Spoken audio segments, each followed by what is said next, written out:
Ah, I think I got it now. Ah, I think I got it now. There we go. Ah, I think I got it now. There we go. All right. I have my chat up. I got the audio coming through the headphones. Now I can chat with you guys as you come in and watch. Now let's get this show on the road. All right. So I started making the character, and I was like, let's play this on broadcast. Let's share it to the world while we play this, because I've never played Outer Worlds. And Outer Worlds 2, I just saw was coming out. I can't remember when, but they're already making it. So I figured we'd play this a little bit. I'm up all night because I'm on night shift. It's day off, so why not? And here's my hard choice. I was like, do I want to do it with the bright orange eyes or do I want to do pink eyes? I think I'm gonna go with the pink eyes.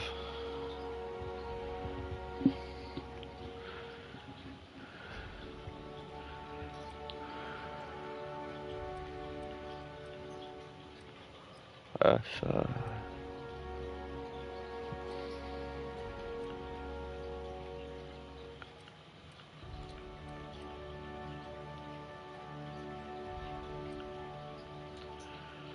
I got long hair, so we gotta go with the long hair. They've got something that looks alright. I guess I could. Nah, that's kind of girlish.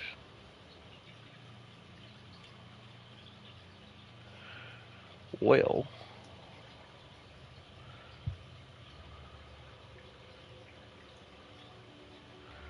I guess we'll rock that because I have the undercut. So I guess we'll go with that one.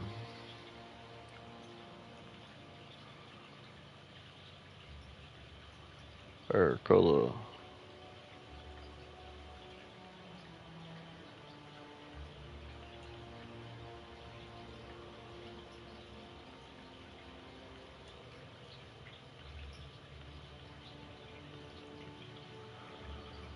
I don't really have any wild hair colors, so go purple. Yeah. Zombie Matters colors, purple and pink, boy. Yeah.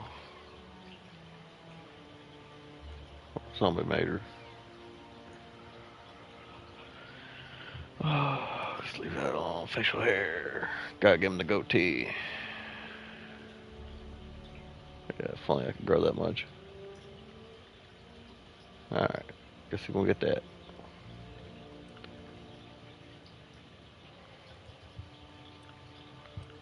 Dirt scars.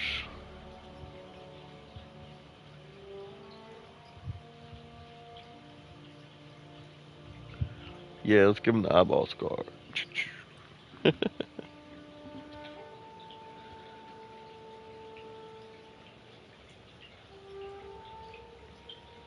Alright, that'll work. Boom. Alright. Of course, we gotta name him. Zombie Mater.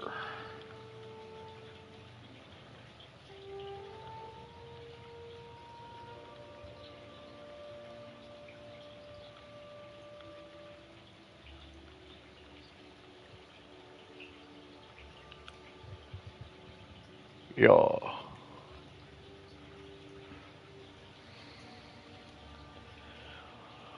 Alright, so I gave him a high strength level, good dexterity, good charm, and a high temperament. And then I gave attribute of food effect duration. So, I guess it is what it is.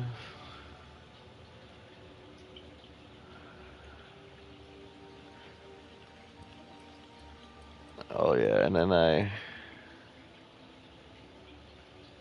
think I did. I can't remember if I did handgun, so I don't remember. But that's the stats, skill stats.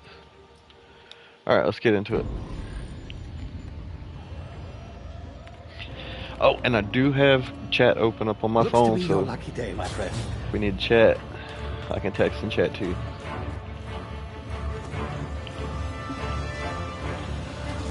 I don't have a camera because I don't know how to do that on the PlayStation.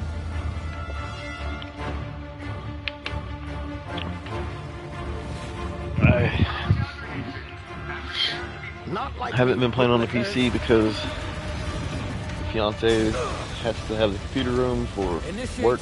So that's why y'all haven't seen me streaming or playing anything on the computer.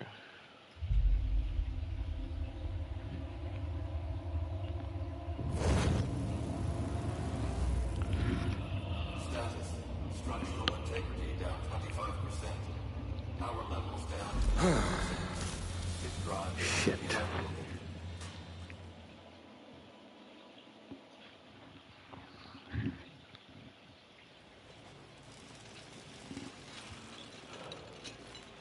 I have been playing some Andromeda. If y'all'd rather see Andromeda, I've been playing Destiny 2 again. There you are. I just started playing Wondering it what's last going on, night. Bit of Trying to bad get all news there, I'm used to afraid. the new stuff. Your colony ship was inexplicably knocked out of space. So yeah. And forced to complete its journey at If y'all want to see any other games, live streamed, whatever, let me know. I'll play them. Have been in suspended animation for 70 years, give or take. Normally, reviving someone after so long leads to some quite horrifying results. It's called explosive cell death, but it's really more of a liquefaction. Something wrong? Oh, yes, well, not to worry. I've pumped your body full of a special concoction I devised to keep you from dying so horrifically. Hopefully at all, but I guess we'll see, yes? Unfortunately, I used the last of my chemical supplies saving you. I know it's a lot to ask, but I must have your help securing more if we're to save the rest of your fellow colonists. I'd see it done myself, of course, but the board has a sizable bounty on my head. Now, my ship is inoperative, but I've managed to hire a smuggler to help you out. He'll be... Oh, I see we're in position. Good luck. Good luck.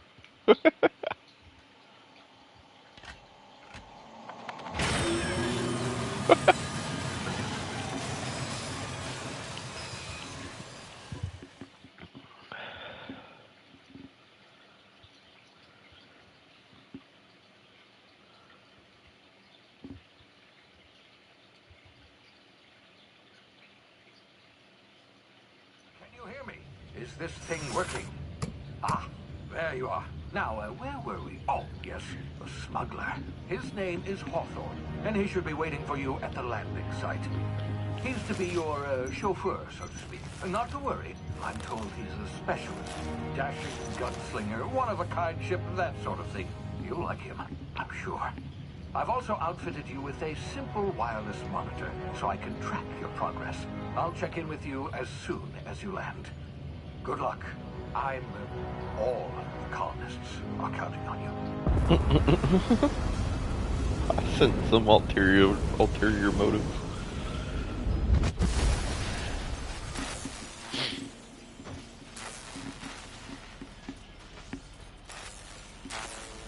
Well, it landed.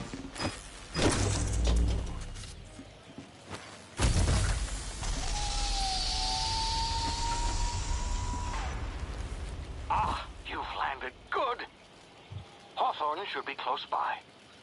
What in law's name? Is that him? Oh, that idiot. I told him to plant the beacon and move away, not stand there holding it.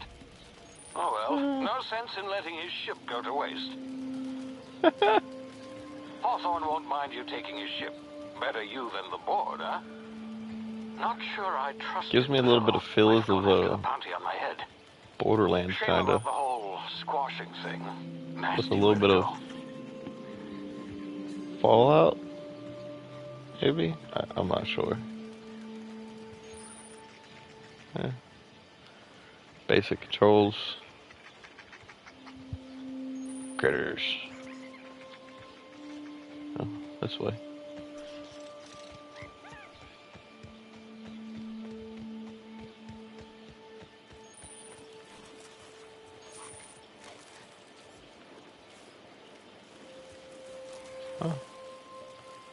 A Drigno. We'll take it.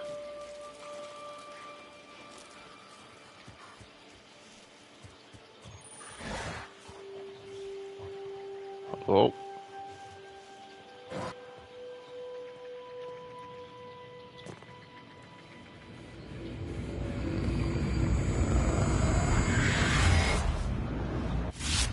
Easy now. You've been frozen for a while. There's bound to be unforeseen side effects. Unforeseen side effects. Oh. Okay.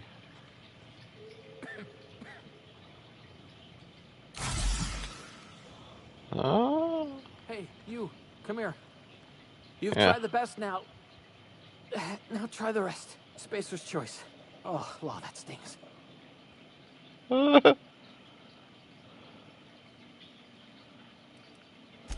Oh, we're all part of the Spacer's Choice family here. Not that I deserve to be.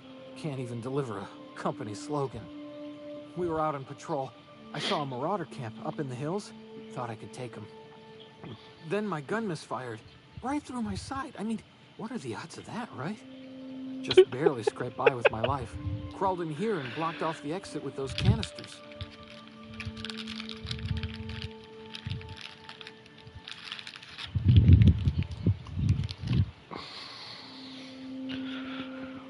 Sorry, grab some dirge clusters.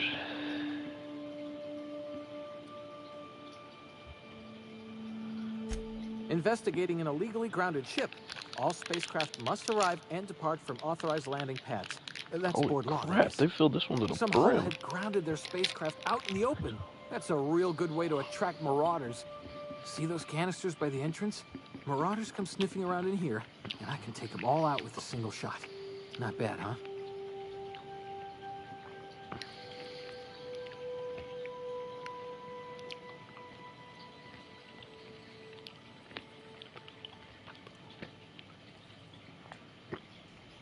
Yeah, okay. You look like you know your way around a gun. Got some spare ammo, not counting the bullet in my side. All Spacer's Choice weapons are now 30% less likely to malfunction.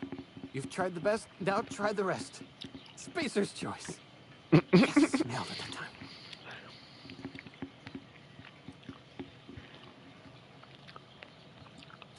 The Hope? Is that some sort of fancy new drug? Are you with Auntie Cleo or something? Don't take this the wrong way or nothing, but I'm not allowed to fraternize with Cleo workers. Company policy. You hit your head or something? You're in Emerald Vale. We're a Spacer's Choice community. Edgewater's a little ways down. Prettiest place in the Vale.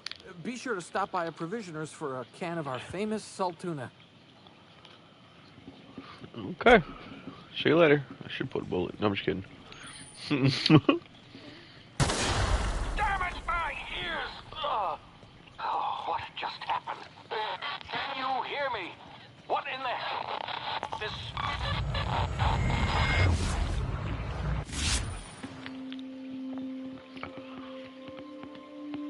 Due to complications stemming from being revived after an extended hibernation, your brain processes time differently. Pressing the tactical time dilation button slows down the world, giving you time to think as well as take action. You have limited time in this mode. Standing still drains your TDD meter very slowly, while moving and attacks drain it faster. The TTD meter refreshes slowly over time. Okay.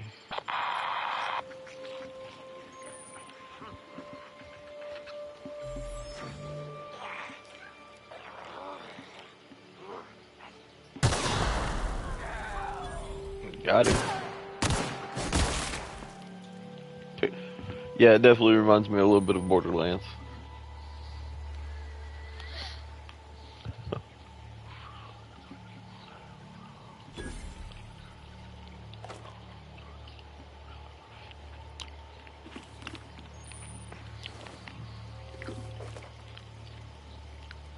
Yeah. What we got here?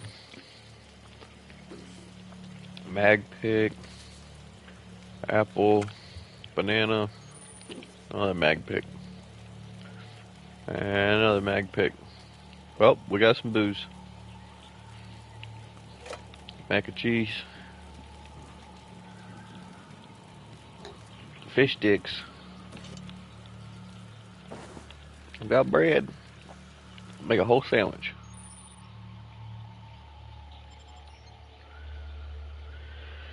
Your hacking and lockpicking skills help you get into places you are not meant to be. Mag picks are used to break open locks, bypass.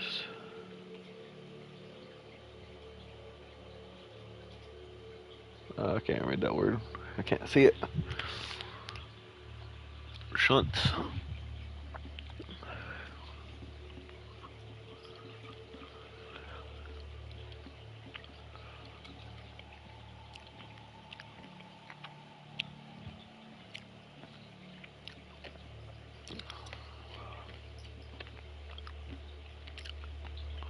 Oh, okay.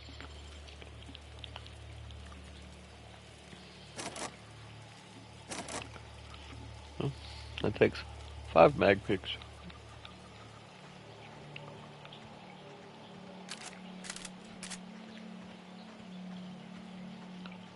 Marauders.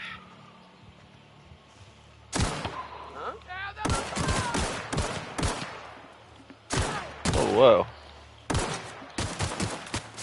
I can't aim.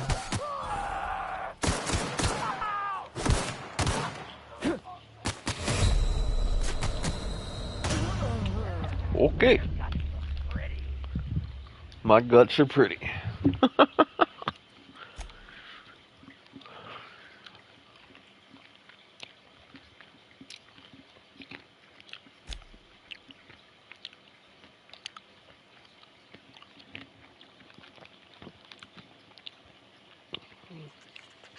Okay, so let's not die this time.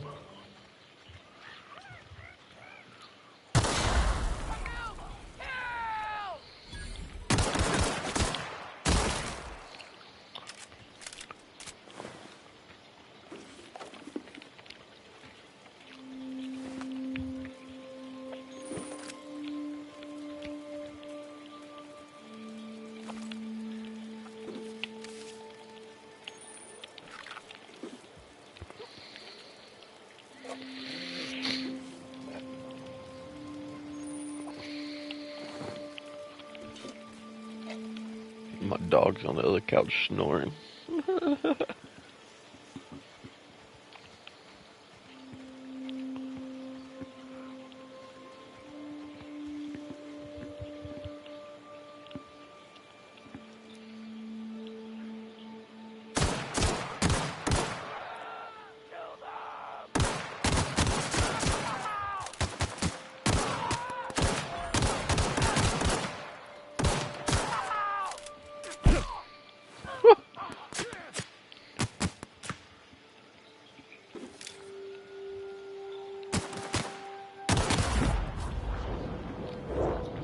I guess that was a critical.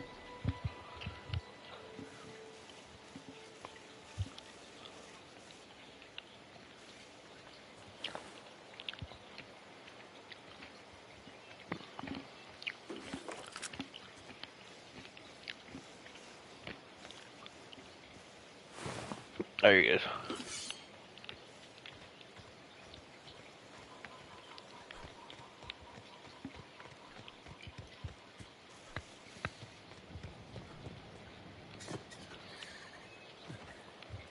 Hey! Get over here before you get yourself killed. Call on that rung leech. Landing in the Vale without using an official Spacer's Choice landing pad. I'd slap him with a fine if it weren't for all these marauders shambling about.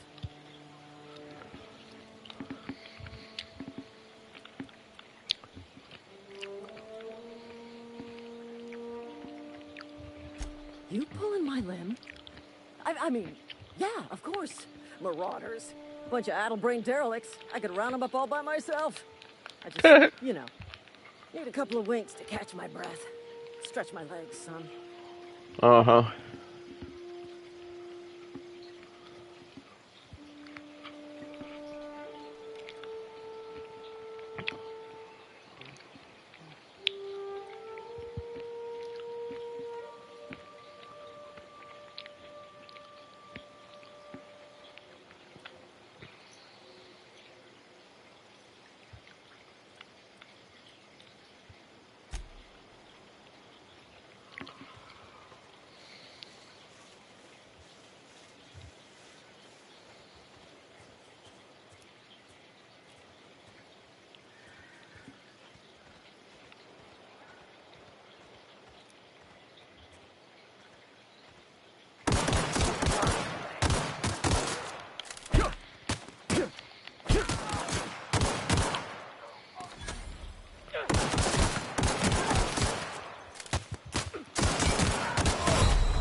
Pocket watch.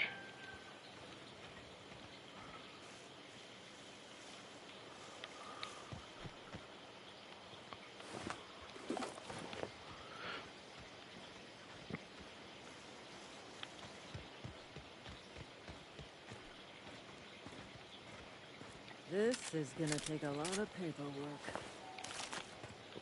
This is gonna take a lot of paperwork.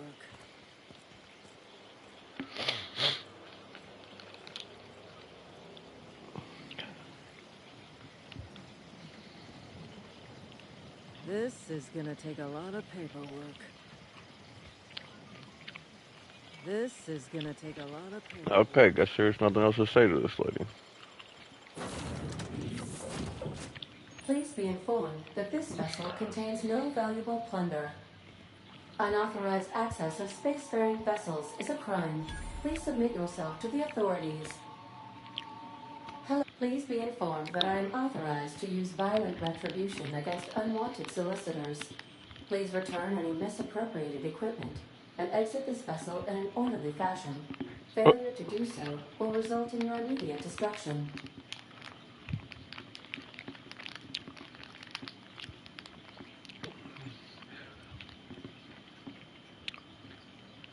I detect an elevated heart rate, indicating dishonesty. Please prepare yourself for lethal deterrence. Jetstream procedures initiated. Disengage in airlocks. Prepare to eject all boarding parties in 5, 4, 3, 2, 1. You are still here. My deception protocols have failed. I have been programmed to express disappointment.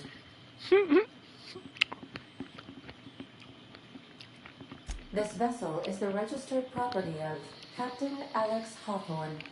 I am incapable of accepting orders from anyone other than Captain Alex Hawthorne.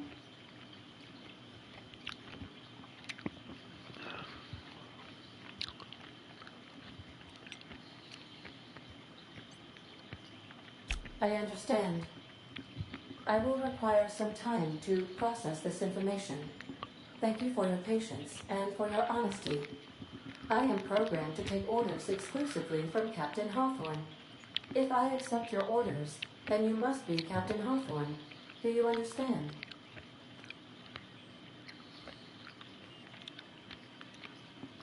Well done, Captain Hawthorne. I see your powers of deductive reasoning remain intact. Unfortunately, our engine is currently inoperable. Our main drive suffered a critical power failure, and we were forced to make an emergency landing. The main drive's power regulator has been irreparably damaged and must be replaced.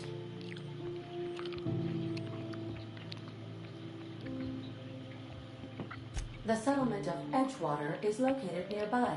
I recommend speaking to the administrator of Edgewater and requesting assistance. I have taken the liberty of printing you a new captain's identity cartridge. Please try not to lose it this time. This cartridge identifies you, Alex Hawthorne, as the registered proprietor and captain of the Unreliable. Do you understand?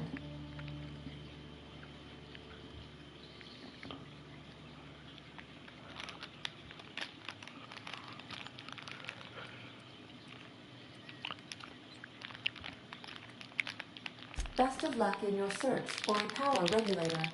Try to stay alive this time.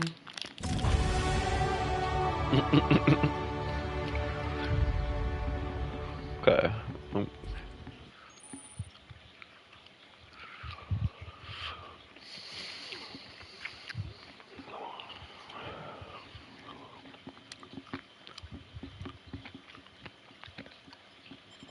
Okay.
Time dilation location hits. You have unlocked location hit effects for tactical.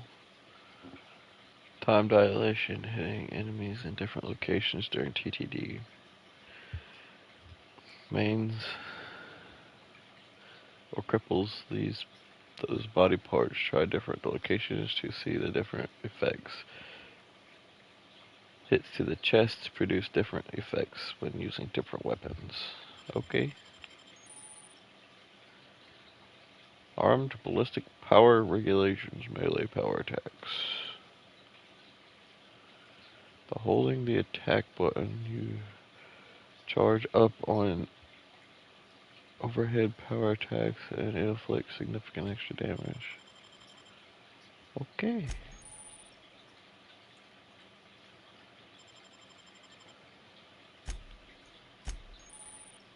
Perks.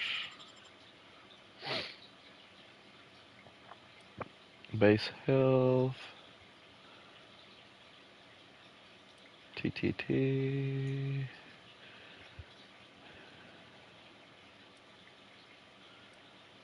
Sprint speed. Weapon durability.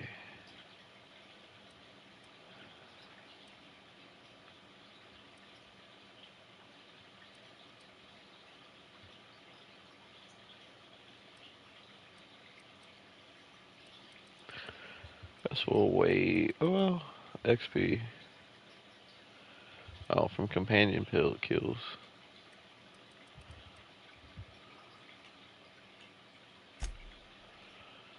Okay, so we got. How do I compare? L3. Okay.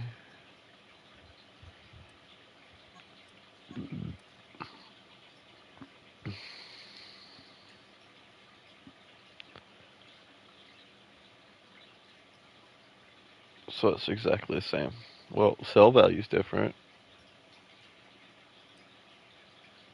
That's why. Condition is at 71% already.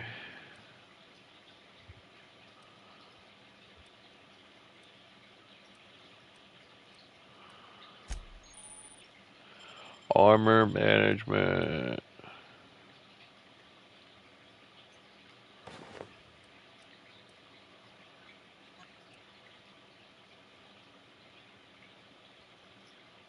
Wow.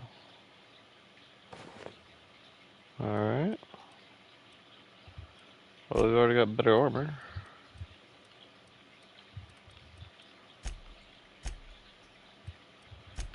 Mag picks, quest, junk. Okay. Journal. Oh, this is a quest. Okay, codex. Oh, okay, there we go. Alright. Map.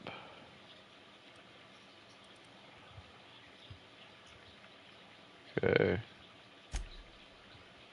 Character. Summary details. Reputations.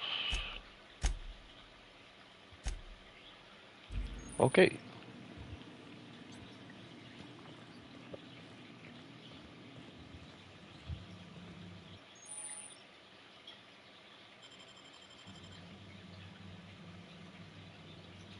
I suppose everything on the Unreliable belongs to you now, Captain. Help yourself. Now, ready. Wait, what was that? A light assault rifle? Ah, wrong button again. Oh. I did get an light assault rifle.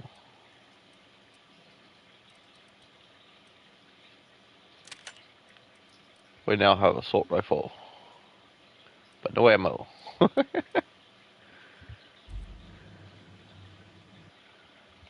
I keep hitting the wrong button. So long press on the button pulls up the map.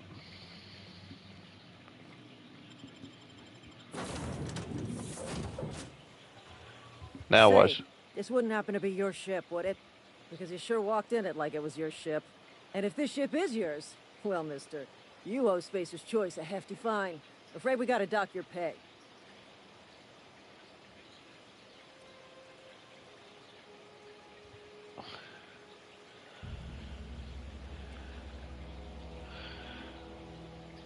In 1-ton violence. I'll have a job. Waive your fee since you helped us with those marauders. If you're looking for work, talk to the constable down in Edgewater. She's got a bounty on marauders. Edgewater's not too far. Just follow the road east of here, over past the cemetery. Now, if you'll excuse me, I need to inspect the crime scene before I make my report. Okay.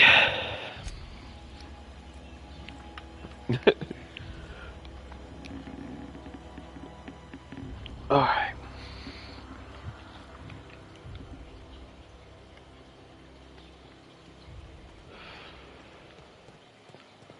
So we just go down the path, I guess.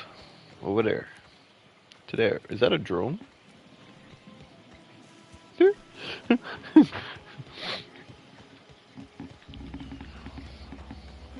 Sometimes the tism hits hard.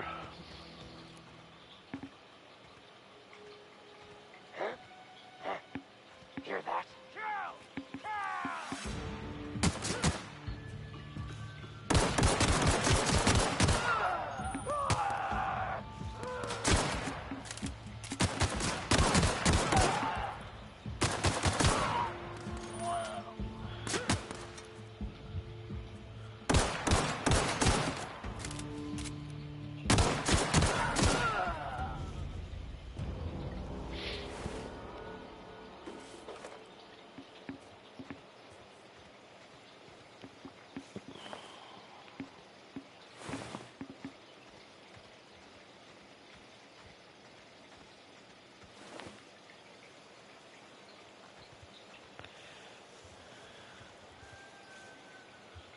Where'd the other one go that I killed?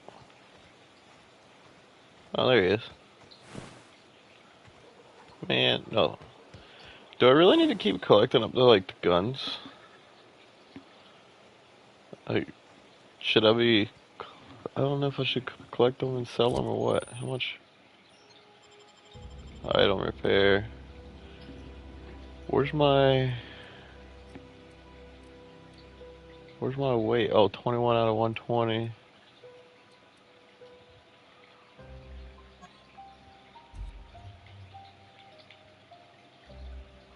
Repair. Unequip. Swap. Breakdown. See, like, I guess I could, hold on. Let's do this.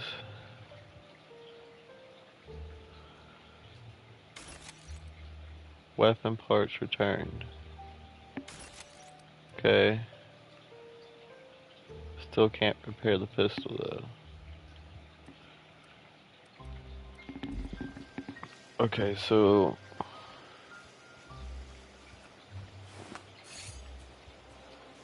let's say I take it.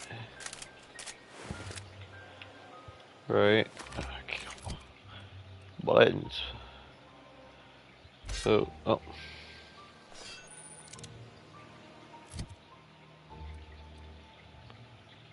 Options.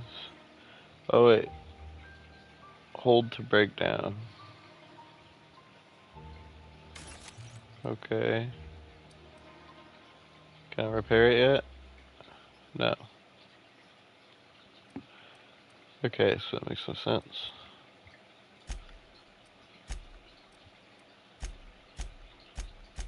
Weapons parts. Okay.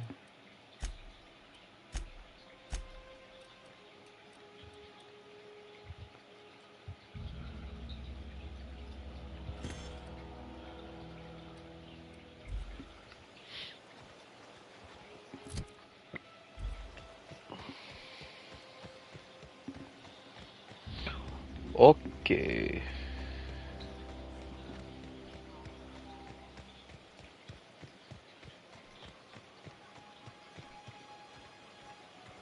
There's a cemetery. Is it? No. Okay. Oh, there's the cemetery. What are these then?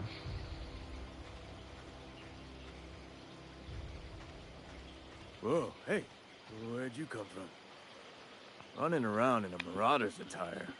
You're liable to give some people the wrong idea.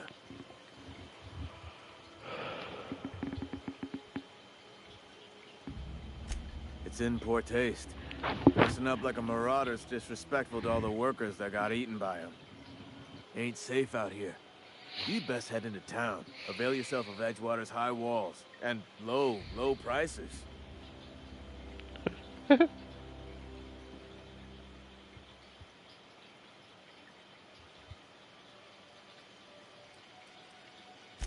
being vigilant.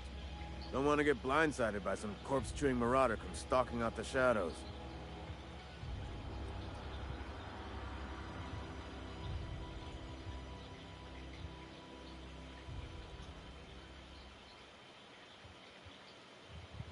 I am employed by the Retirement Department of Spacer's Choice. That's fancy talk for working in the cemetery. Name's Silas. Junior in humor for the town of Edgewater. We're all part of the Spacer's Choice family.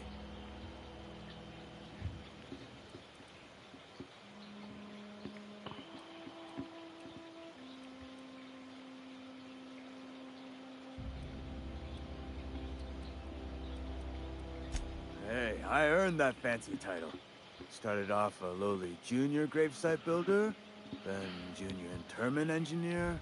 Oh, and I was a junior burial assistant for a time.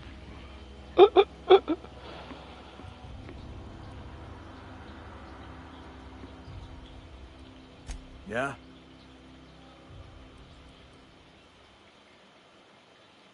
Hang on, I'm doing some math in my head. 20, 30, carry the 1. All my life? Work's been real good to me. Fresh air, exercise. Only problem's the paperwork. Can't get anybody to pay their gravesite fees.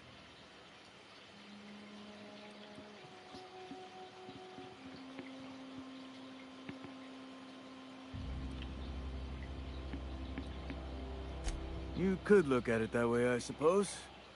You could look at us and say, those Edgewater saps lost near every soul to plague. But you'd be wrong. We're survivors. We're survivors. Royal company folk, brave in the wilds. Every now and again, a virulent plague sweeps through our town. That's life on the frontier, I suppose. A body grows accustomed.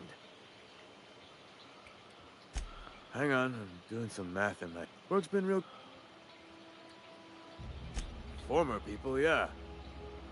Marauder's been raiding my graves, you see. Hence the armed guards.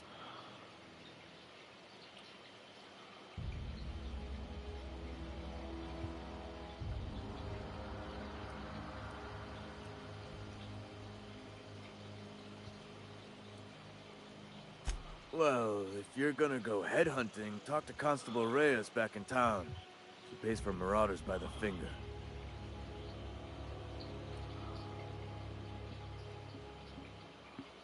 Couldn't tell you. No, I mean, I'm contractually prohibited from saying anything that might reflect poorly on Spacer's Choice. Ah, avoid it. Shouldn't have said that either. Look, forget I said anything. Hang on, work's been... Edgewater is a company town, board-owned and operated. That includes the cemetery. None of us own our grave sites, we rent them from the company. Renting means money. Money means paperwork. Paperwork means signatures. Some of our families become a mite delinquent in paying their dues, you see.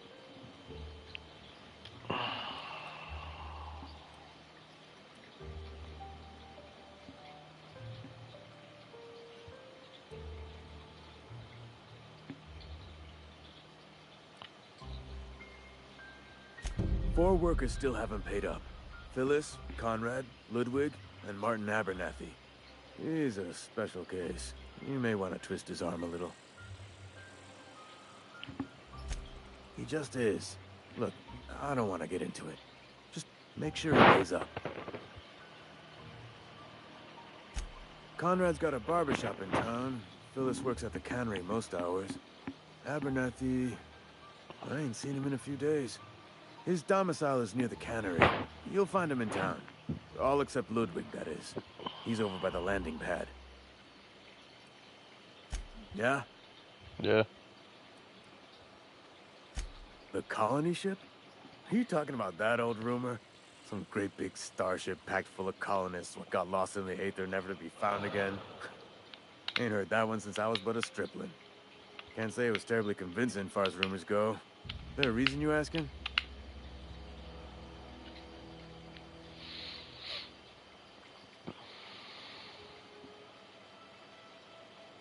Hope's just a rumor, friend. Ancient rumor at that. Maybe you've been out in the sun too long. Why don't you head over to the cantina? Get yourself some Zero-G brew. It's a brew that's good for what ails you.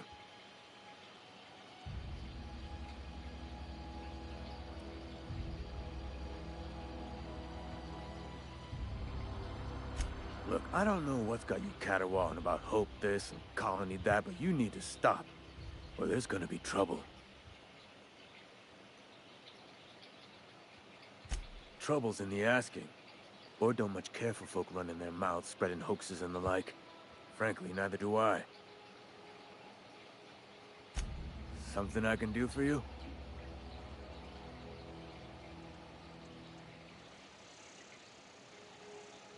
Definitely not the junior in humor, that's for sure. If you've got business inquiries, you should stop by Reed Thompson's office. He's up in the tower above the Reed cannery. Thompson. Head into town, follow the road.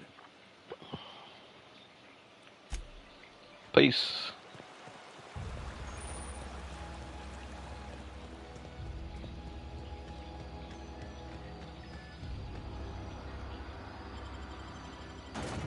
Transition to Edgewater.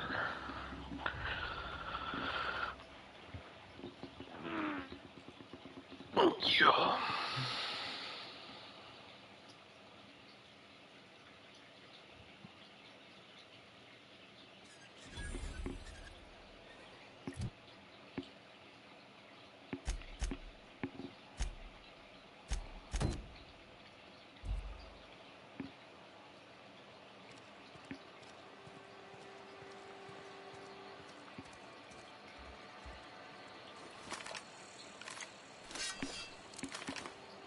Oh, I got 30 ammo for it.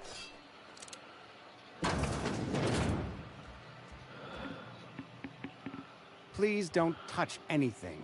Your hands are probably crawling with germs. Physical hygiene recapitulates moral hygiene. Cleanliness is next to lawfulness. Uh-huh.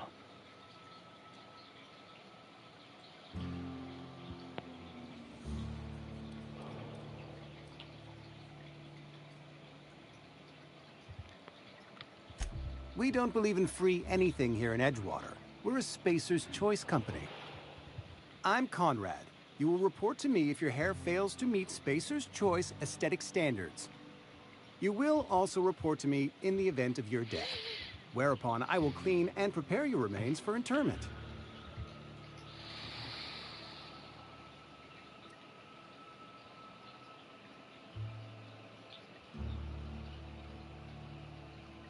Ah, gravesite fees. Silas and I had talked about this at length. I thought I'd made it clear my pecuniary situation precludes the necessary restitutions. As broke as pie crust, friend. Bidless, indigent, destitute. I simply cannot afford it. I am a blemish on the prosperity of our fair settlement. When I expire, I expect Silas to toss my body into a ditch.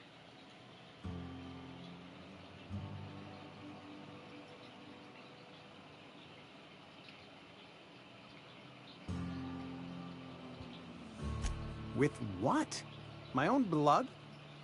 Tell Silas I can't afford to pay. And that I fully expect to have my medical rights revoked for this dereliction. With my apologies.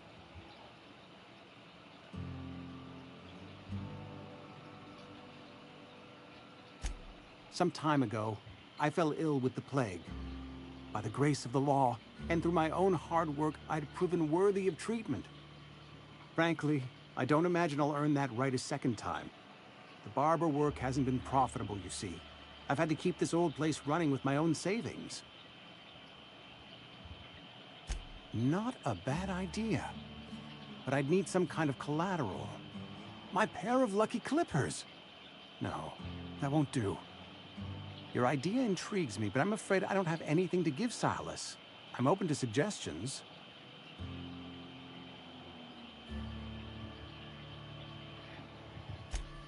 Much obliged. What can I do for you?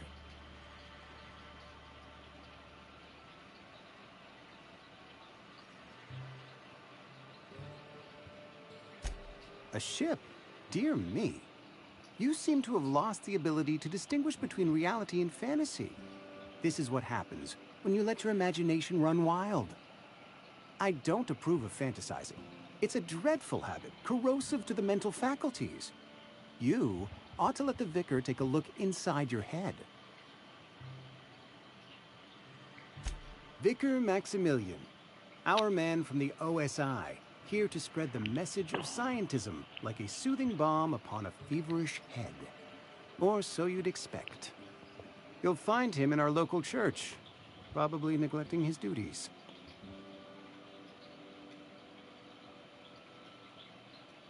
He doesn't seem to like us much.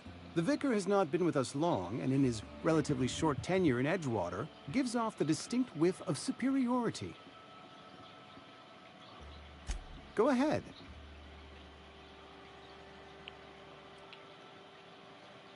The plague's come at us with a vengeance this year.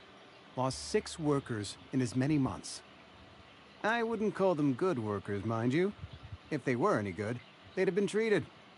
Still, it is a shame.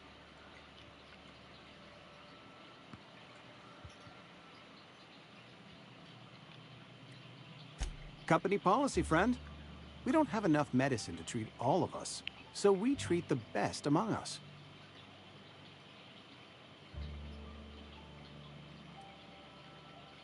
Mr. Thompson's brainchild. Have you met him yet? Thoughtful-looking fellow, stares out of his office most hours. Edgewater has been good to me. I consider myself privileged to work here. I am never wanting for work, not since the plague started. As the good vicar says, work fortifies the spirit of a man. If you want to feel exhausted, try not having any work.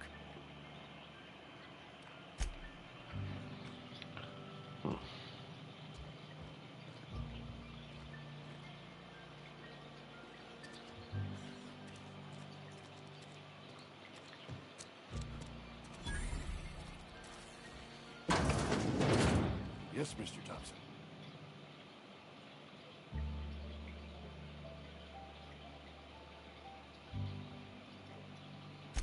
There a reason you're running around outfitted like one of those monsters? Did Mr. Thompson send you to put the fear in me?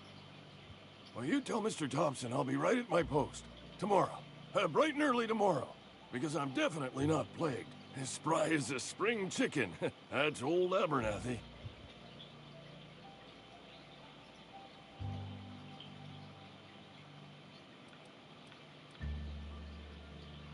You some sort of wandering alienist? Walking into a man's own domicile, pestering him about his mental state?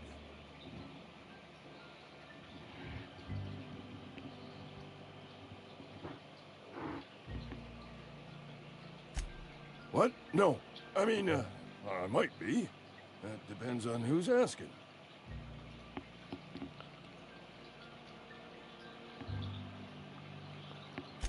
Silas knows, doesn't he? That's why he sent you. That's why he wants me to pay up. He knows.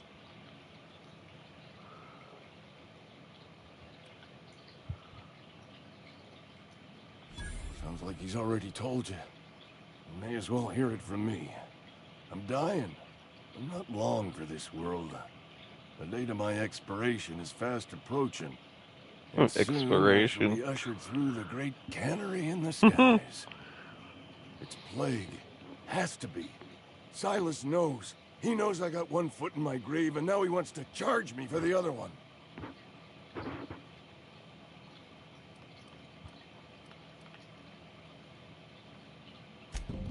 I'll pay your fees. I don't want any trouble from Silas. But if you could see a way to freelancing for me, I could really use the help.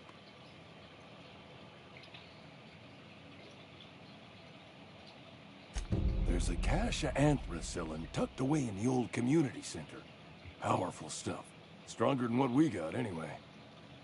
I need you to break in, nab that medicine, and bring it back to me.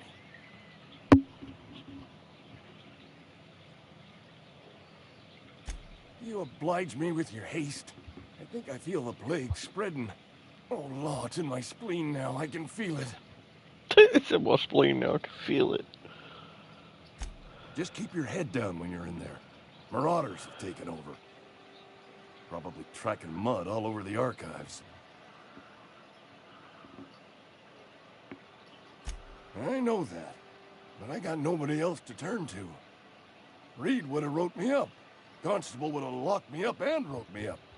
Could have gone to see the good vicar, but I never did find my courage.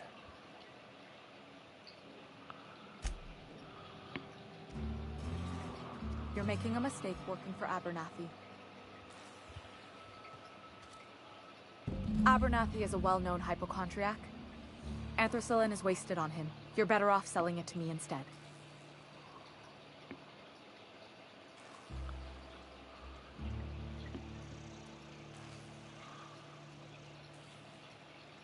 All I'm saying is Abernathy's worked in this town longer than some of us been alive. How do I put this gently? He's got a lot of cobwebs up in his attic. I probably shouldn't tell you. Don't want you implicated for what I'm trying to do.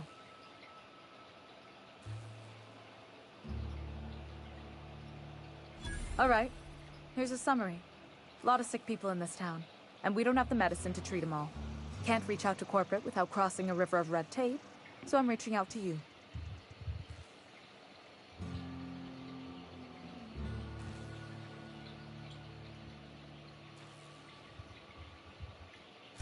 I'm paid better than Abernathy. Whatever he's giving you, I will do you one better. That's all I can ask of you.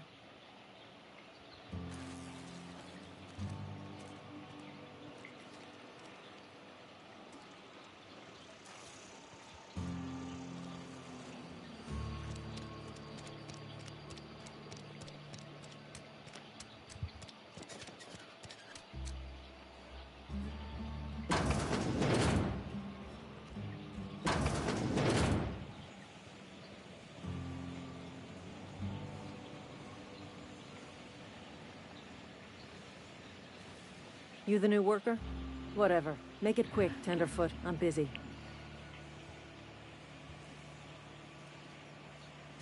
Shit. Silas still on about that. Here, take the fees. I'd appreciate it if you didn't tell Reed I was late on my payment. Because they're not my fees and not my gravesite.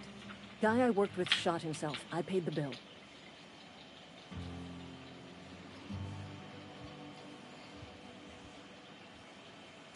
I could do without the sarcasm.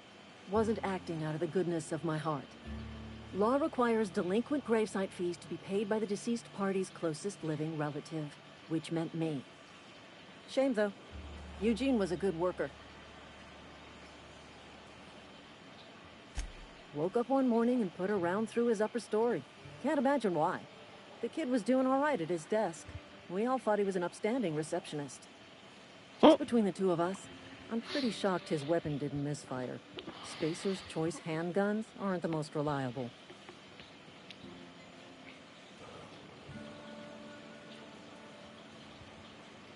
Eugene wasn't family. Yeah, I was the closest living person relative to his body at time of death. I'm the one who found him, you see, so I pay the fines. Suicide's a crime. The legal term is irreparable damage to company property. What Eugene did to himself was vandalism. What the fuck? This game is wild. When one of your workers commits a crime, the entire town pays for it. In other words, Edgewater would have been penalized pretty hard. Whatever Eugene was worth as an asset we would have had to pay out of pocket to Spacer's Choice.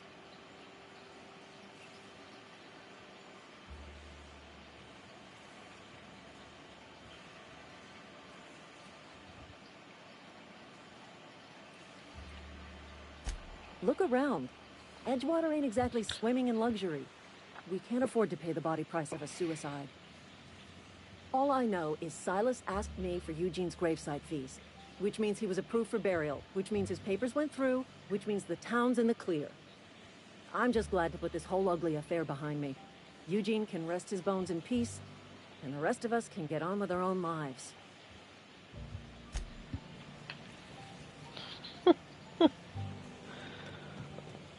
This game is wild.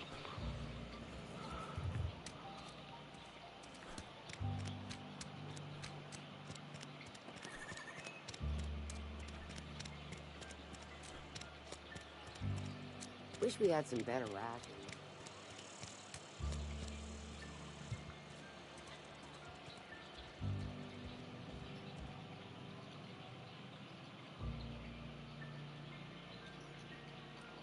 Go ahead.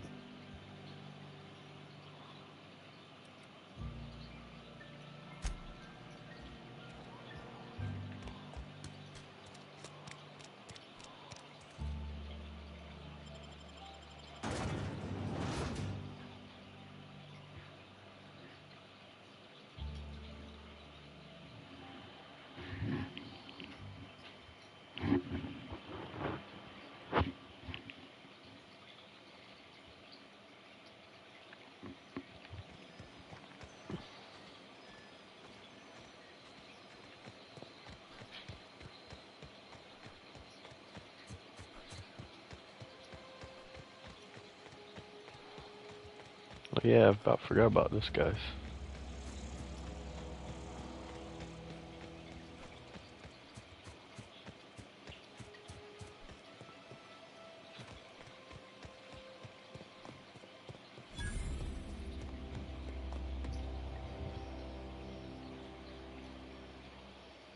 Thank the law.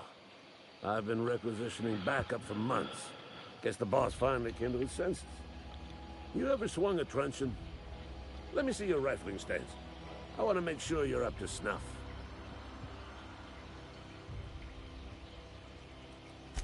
I told Silas I'd pay my dues if he agreed to join the resistance. Guess this means he's finally heard the calling. The war.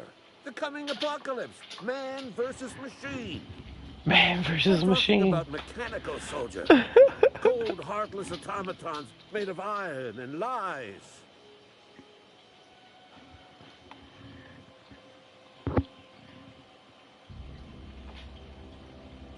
Just my luck. I ask for backup and the boss sends me one of them simple folk. All right. Listen real close. Auto-mechanicals. Creatures forged in the fires of malevolence.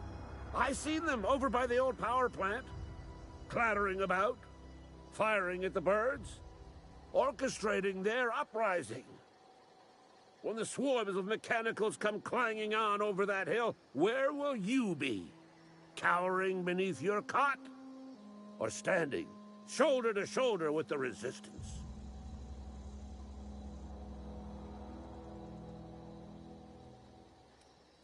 Go on.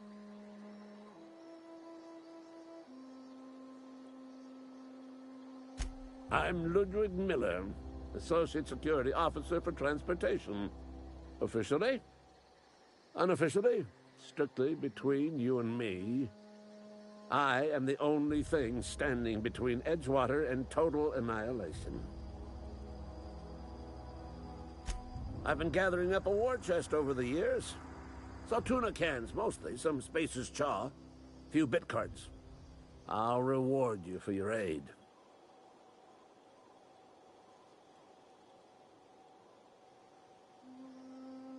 Enlistment fees?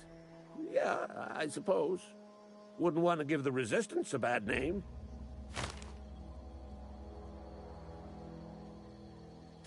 They have sent a scout. prowling around the junkyard just behind our beloved town.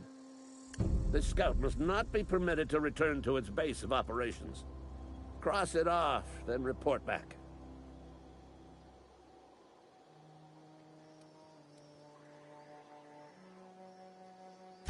Mechanical's got a weak spot in their midsections. I think the technical term is, the blue glowy square thing.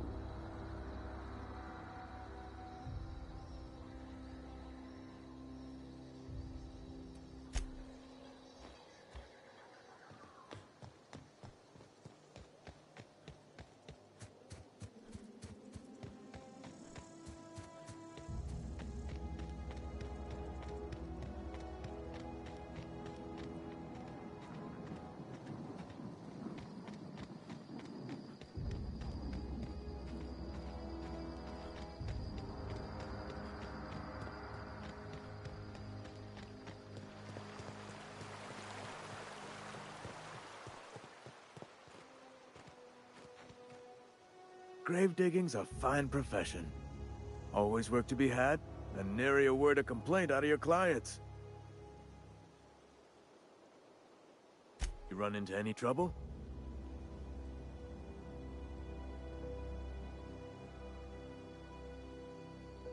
Conrad's barbershop is a yawning pit that swallows his every bit.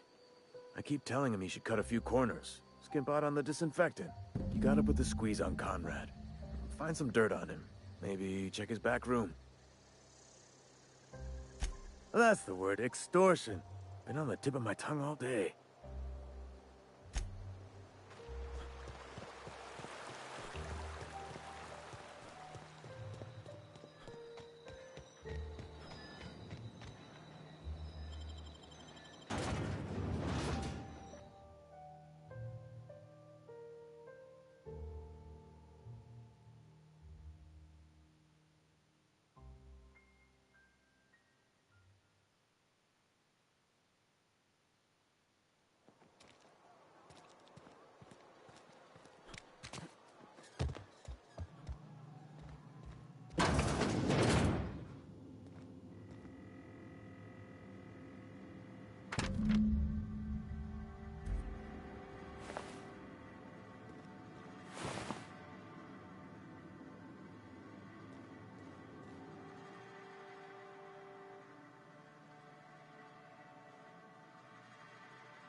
You know about Eugene? How?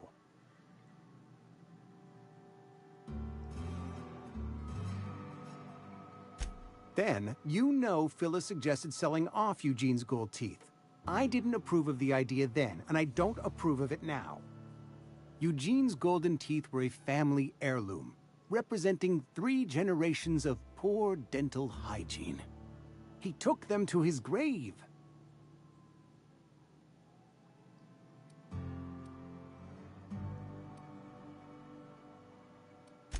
That's unthinkable. Eugene's body and all rare earth minerals contained therein are solely the property of Spacer's Choice. I can't ask Silas to dig up a man's body and pry a few teeth loose from his jaw just to pay my bills. Can I?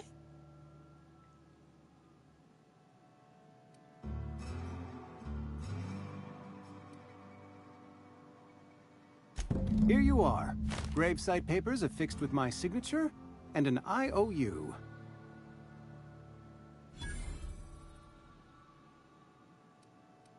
Eugene was not a suicide.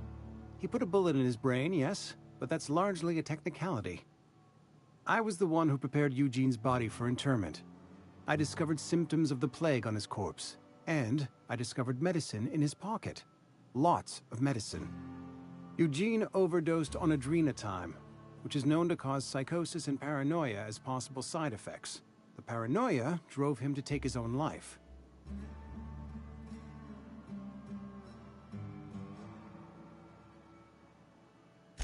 It's a miracle of bureaucracy. If Eugene's death were filed as a suicide, we'd all pay the price for his crime. We can all thank our lucky stars that young Eugene was hopped up on medication and suffered its predictable side effect. I included it all in my official report.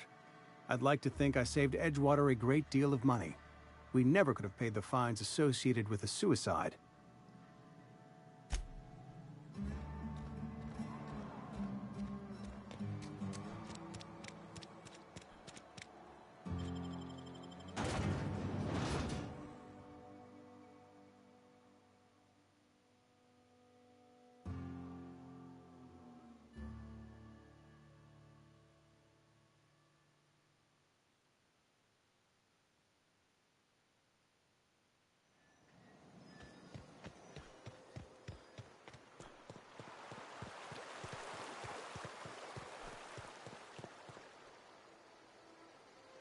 Something I can do for you? You run into any trouble?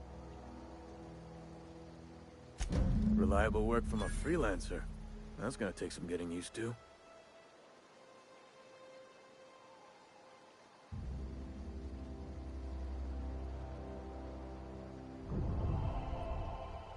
And I'll buy you a drink sometime.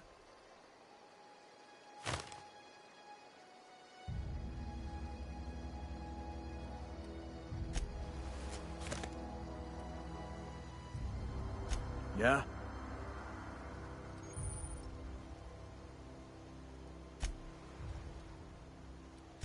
Yeah?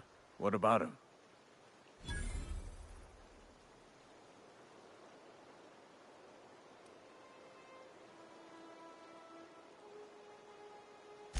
Yeah.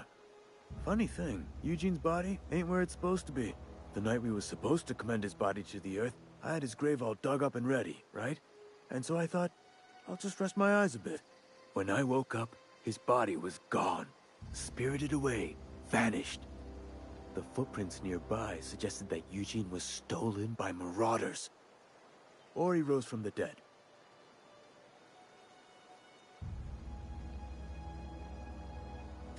Let me know if you find anything.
The grease monkey, Argo?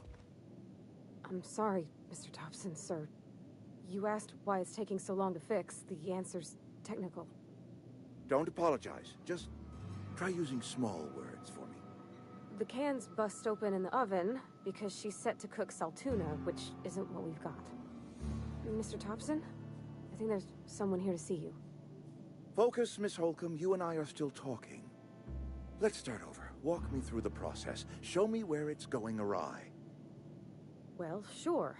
It's, mostly on account of what we're feeding into the mechanism.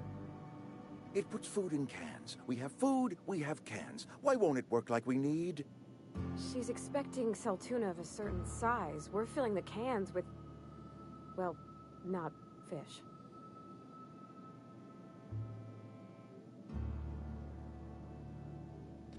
Seems we've got a guest. Really now, Parvati, I do wish you'd spoken up. I do apologize. I was given no forewarning of your arrival, or I might have welcomed you at the gates myself.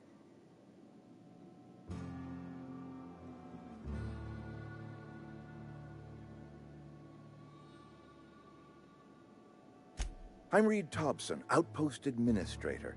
I must say, Wearing a Marauder's outfit is in very poor taste. I do wish you'd show your uniform a little more respect.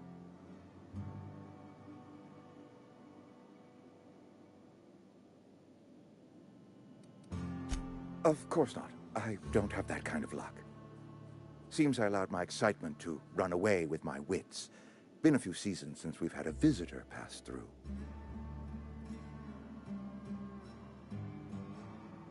Only regulator we got is hooked up to the town transformer.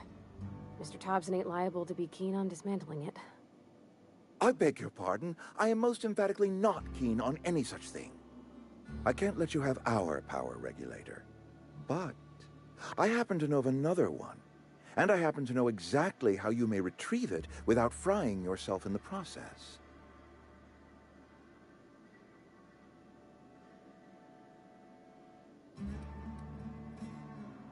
My proposition benefits the both of us. Please, hear me out. There's a power regulator in the old botanical lab. It's mostly abandoned, so all that power is being squandered. Go down to the geothermal plant. Reroute power from the botanical district over to us. Once their power's shut down, you can have their regulator and be along on your way.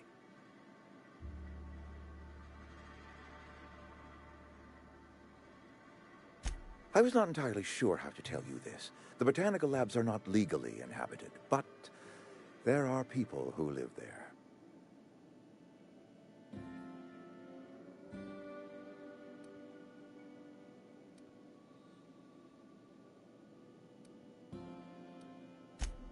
No, I do not imagine they will be pleased. But like a parent disciplining an unruly child, you will be doing them a kindness. The people living in the botanical labs, they're deserters, former workers. I need them back at their posts. I need them to come home.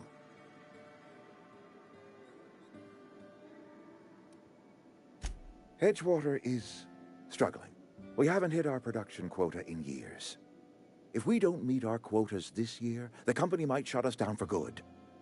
I need those workers back at their stations.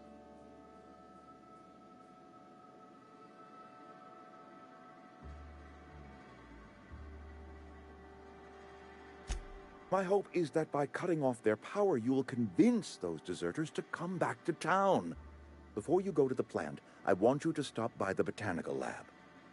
Speak to their leader, Adelaide. Tell her the power's about to go, and that it's time her band of deserters came back to town.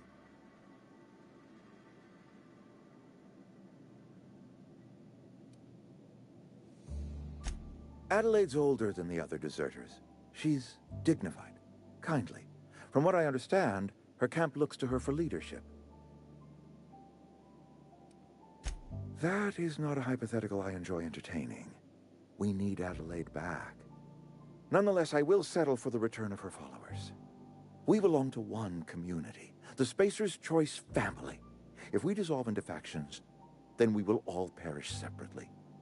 Adelaide will understand that. My dad told me all about the plant. Taught me all he knew. I could come in useful. I mean, if that's all right with you, Mr. Thompson. Sir. I hesitate to part ways with Miss Holcomb, but I cannot deny that she is talented and may prove useful to you. You will need an administrative passcode in order to enter the plant. I am trusting you with mine, and trusting Miss Holcomb to guide you if you'd like. Great! I got my wrenches and diagnosticators and hairpins and engine tape, so I'm all set. Well, I am glad to hear that. Best of luck to you, and thank you again for your help. It is a lot to ask of a stranger, I know.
We better clear out of Mr. Thompson's office before we talk.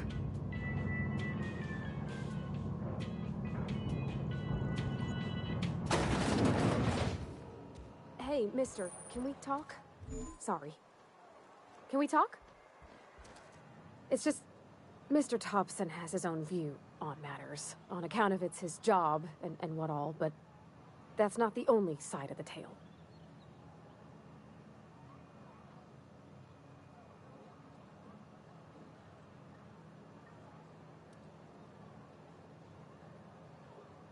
Oh, he ain't a liar. He believes every word he says. It's just, he doesn't always get where other folk are talking from. To Mr. Thompson, a person's a gear. It does its job quiet-like. If it squeaks or stutters, it gets replaced. The deserters are decent folk. I knew some of them before they left.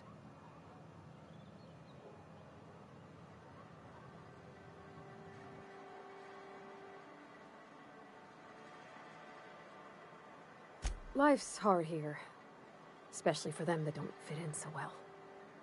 We're one big Spacer's Choice family, but every family's got the one the rest whisper about. Mr. Thompson's aiming to take away their power. They'll have no lights to see, nor heat to cook. They'll be at the mercy of marauders, or worse.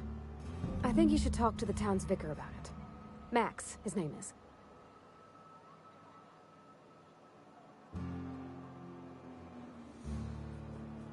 Thanks, mister. I just think when you gotta make a decision that'll hurt somebody, it's best to think on the right and wrong of it. That's what my dad used to say anyways.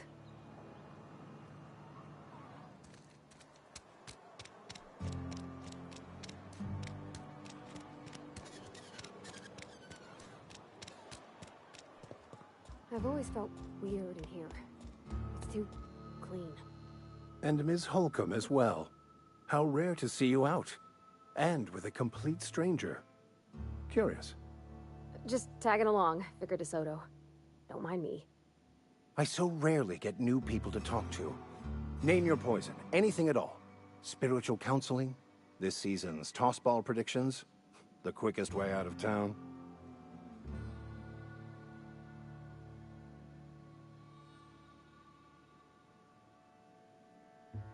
But what? I thought you would talk to him. You wanted to speak to me, Ms. Holcomb? Every time I've tried to engage you in conversation, you look at the floor, answer in single words, and slink away. I can't imagine what would be so grave as to drive her to my mission. What has Mr. Thompson asked you to do?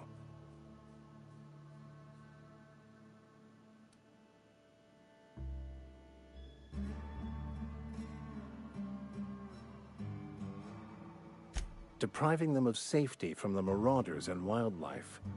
I can see why that troubles you. Miss Holcomb has a soft heart. Always has, if you believe the talk.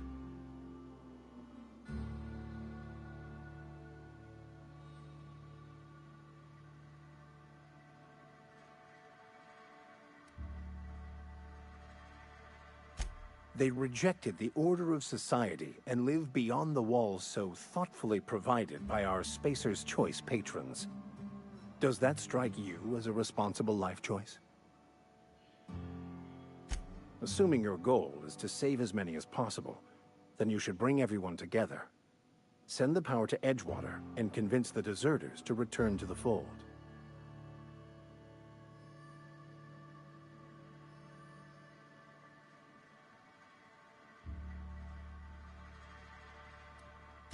If it were as easy as a few soothing words in the right ears, I'm sure it would have been done already. Consider it a challenge. If you don't mind a bit of unsolicited advice, be cautious on your way to the geothermal plant. It is not as safe as you might assume. One of the reasons I transferred here was to fulfill my duty in hunting down banned heretical texts. I happen to know such a book is, as we speak, tainting a collector's library in Emerald Vale. However, the collector's residence lies outside the town's walls. My retrieval efforts have been thwarted by marauders who have overrun the property. Should you fare better than me, I'd pay a handsome sum for the book. It's a handwritten journal, A faded blue cover with the name M'Bakono handwritten in the lower corner. I'll mark where I saw it on your map. Assuming you're serious? Thank you. If you retrieve it, you can always find me here.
Trespassers terminated.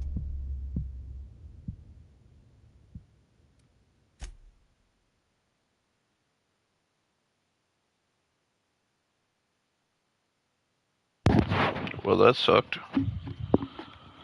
A robot was harder than I thought it was gonna be.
Huh? Here they come!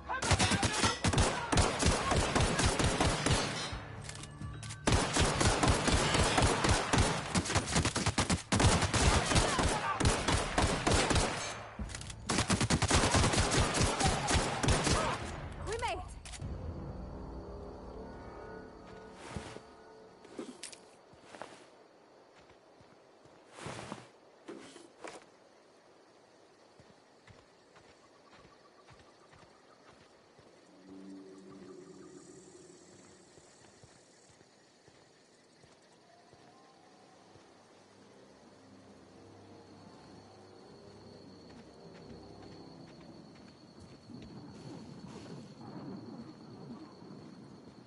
Huh? You hiding? Incoming! Bouncing off!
You're fast.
Nice one!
Easy.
together.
ever.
Nicely done.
Move along, stranger.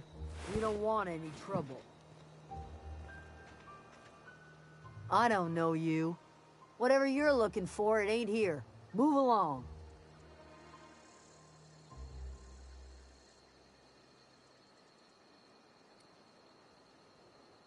Answers, huh? You must be one of those philosophicals. Already got ourselves one of those.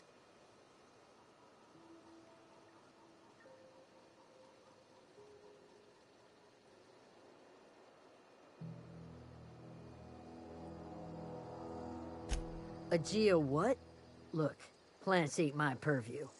You're better off asking after Adelaide. If you're gonna start wandering around my camp, know that I got my sights on you. Over in the hothouse, tending crop. Enough with the questions. No offense, but I've got a lot on my mind.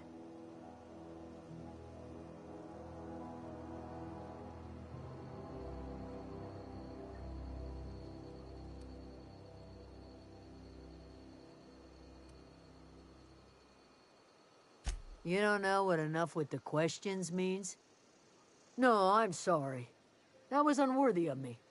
Lady named Zoe went missing some nights ago. Just up and vanished without a trace. Now I'm pacing around wondering if marauders got to her.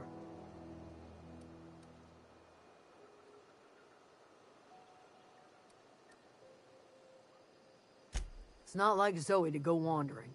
Figured she might be out scavenging. That ain't exactly her talent. Can't imagine where she's gone. Hell's a wide place. She could be anywhere.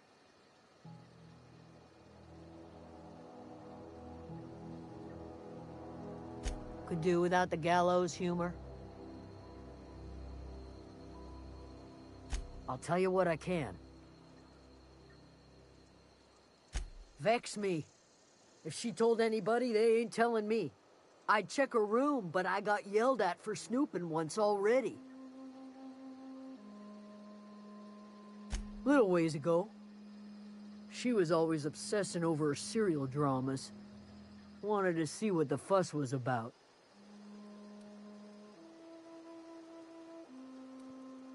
Well, enough to know we never got on. Zoe and Stefan were close. If anybody knows the workings of her mind, he does.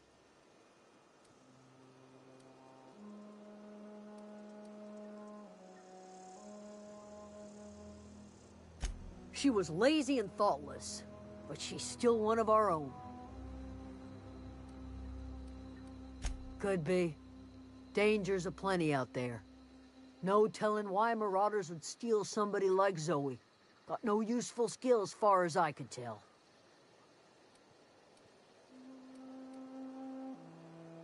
Marauder gang just moved into the districts a little ways east.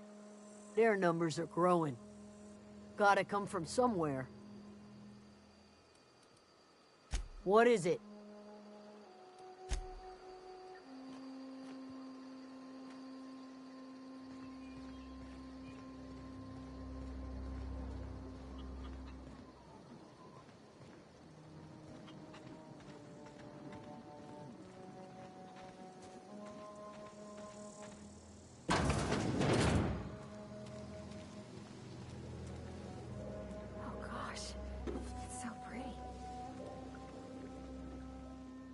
If you're hungry, there's meat turning on the spit outside. If you're bearing illness, find a place to lay your head down and I'll fetch you a poultice. Whatever your troubles with Edgewater, leave them at the gates and be welcomed here. Any questions, dear?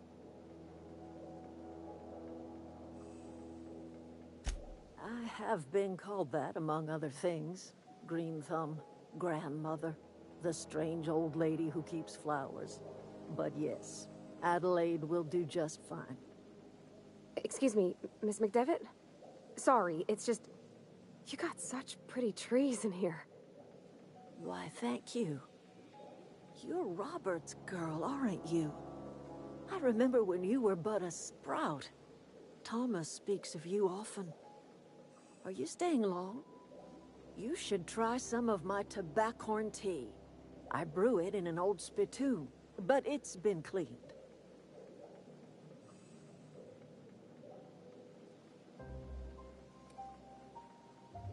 No, dear. The garden belongs to us all. Life is the gift of the universe, and the universe yields its bounty equally, absent of prejudice.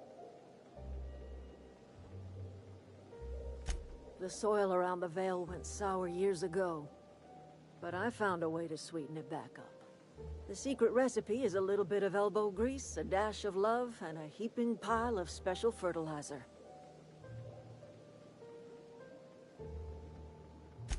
Reed Thompson, you here on behalf of that cold-eyed reptile? Let's hear it. What's Reed's idea of peace, then?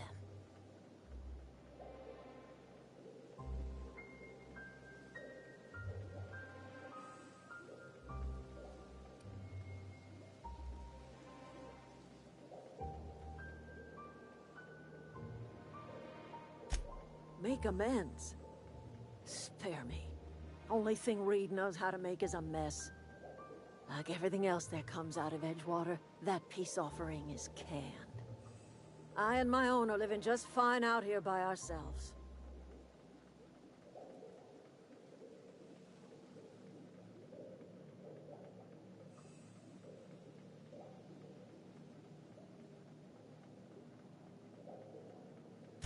He would do such a thing. The question is, why would you agree to his plans?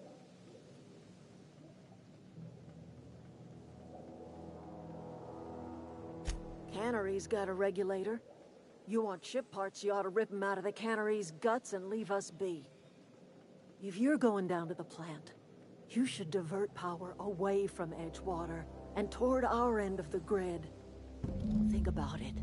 You'd be liberating an entire town from a lifetime of service to that odious cannery. Seems the sort of thing a hero would do.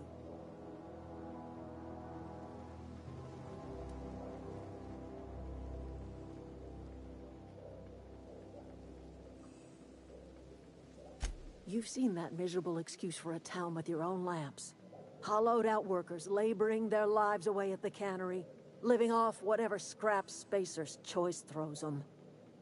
You know that's true, don't you, Ms. Holcomb? Your father died of overwork. His heart gave out. He was tired all the time, sure, but he was old, ma'am, and he raised me all by his lonesome. Look what they did to this child. Lost her family to the company, and still she defends them.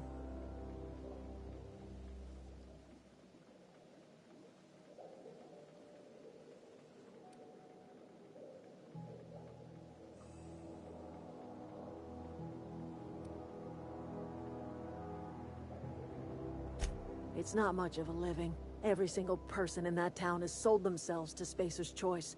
The company owns them. Body, blood, and bones. You've been there. You've seen it. All anyone ever does is toil over a cannery. They give their lives for some heartless corporation, and then they're tossed into a Spacer's Choice brand cemetery.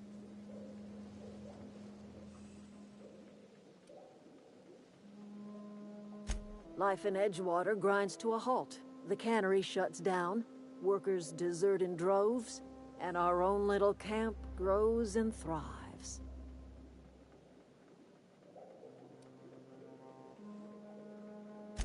You bring power to Reed's town and you'll be killing us. Reed knows it. He's counting on it.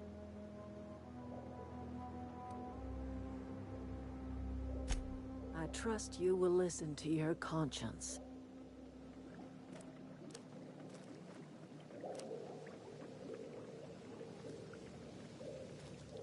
Where are we headed?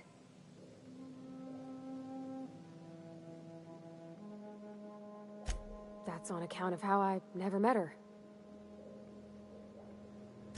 I don't rightly know. She was in another division of the Spacer's Choice family. She worked in the Vale a few months, sorting the cannery computers. Her contract said any kids she had, expected or not, belonged to her office from the time of conception. So when I was born, I got sent here. Well, I don't know about normal. Dad said she worked under some kind of special contract. It's sensible. Dad just fixed machines. She did some kind of crazy math, high-level stuff. Better to raise me on his time than hers. You mean about the mission being too clean?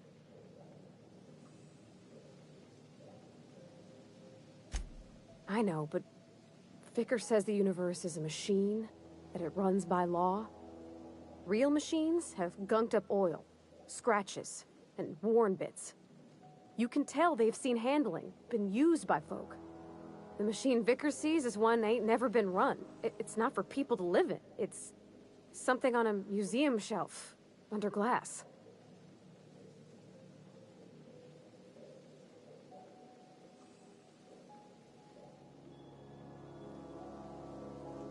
Fixing the universe is a job for somebody way better than the likes of me. Well, guys, I need to take a few minute break, snack on something, get some drink. I'll be right back.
Oh.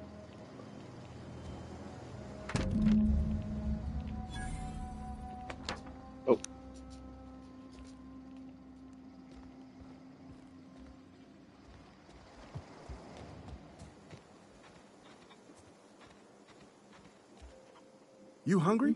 We got canid ribs, canid flank, canid snout too. Something I can help you with? Go lay down.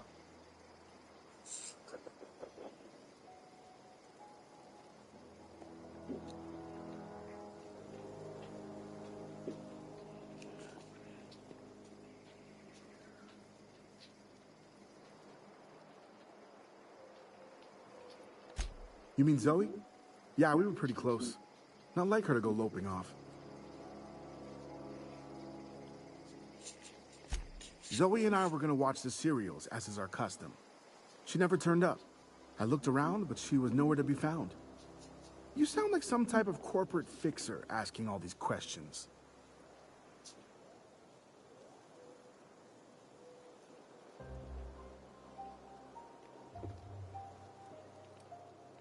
Zoe was always obsessed with this serial. Masked Marketeer.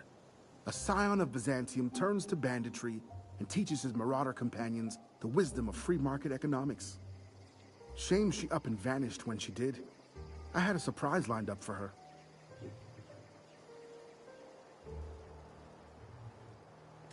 The other day, I got my hands on a genuine copy of the latest Masked Marketeer. I was gonna surprise Zoe with it, but she was gone the next day.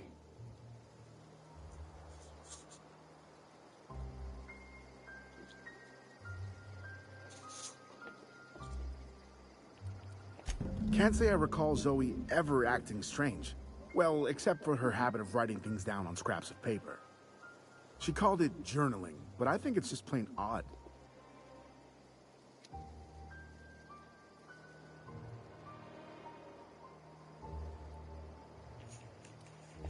Hey, I got time. Fresh off the limb, and that includes canid meat.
Something you need?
Everyone all right?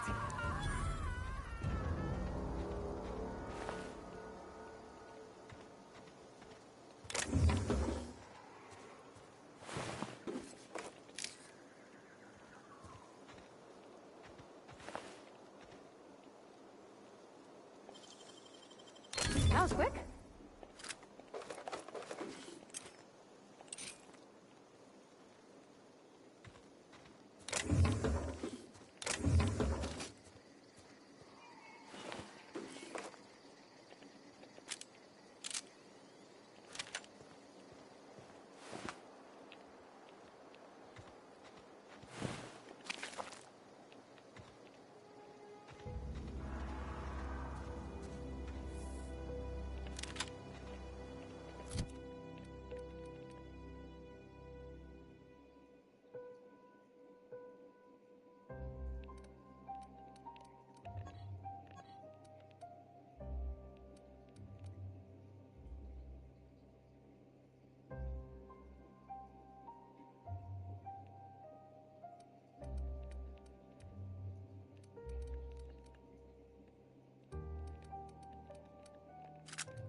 Sorry, y'all. I'm still eating.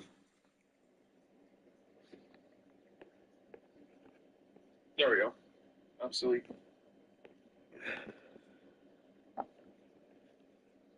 Sorry, y'all. I'm still eating.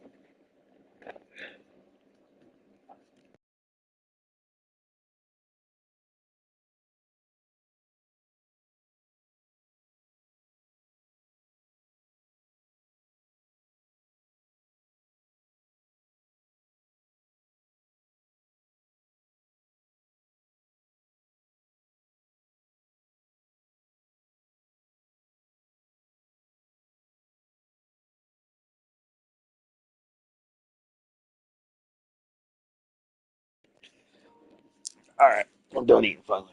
I'm still getting used to the fact that I can actually just use my controller as my microphone for the PS5.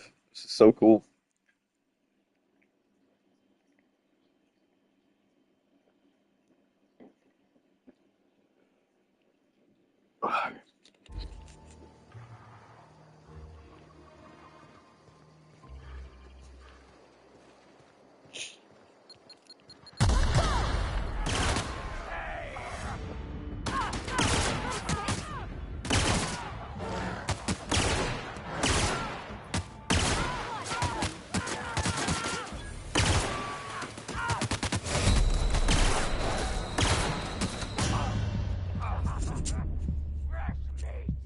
Dang it.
Ah, no encore?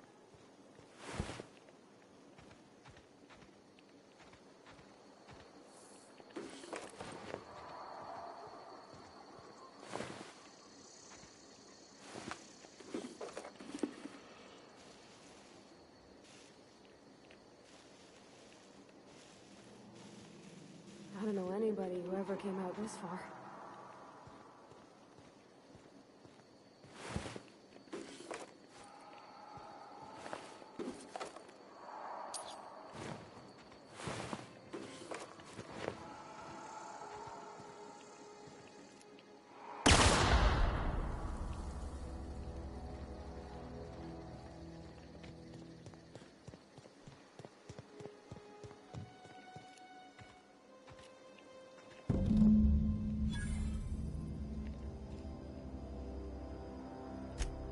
What? You mean Adelaide's little congregation of nature-loving nobodies? I could not possibly be less interested in them. You, on the other hand, you were a sight to behold. If I had half your skills, I'd be the greatest outlaw the coast has ever seen.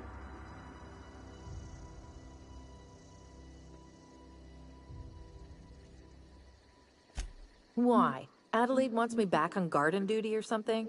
Thanks, but I'm not going anywhere. This is where I belong.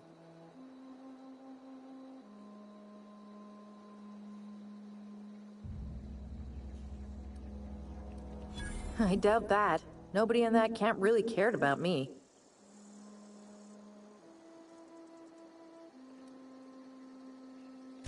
Wait, you're telling me he's got a copy of the Masked Marketeer? Why didn't you say so? I'll take my stuff and head on back, I suppose. Grace is gonna be glaring knives at me, so I've got that to look forward to. I'm great at clarifying.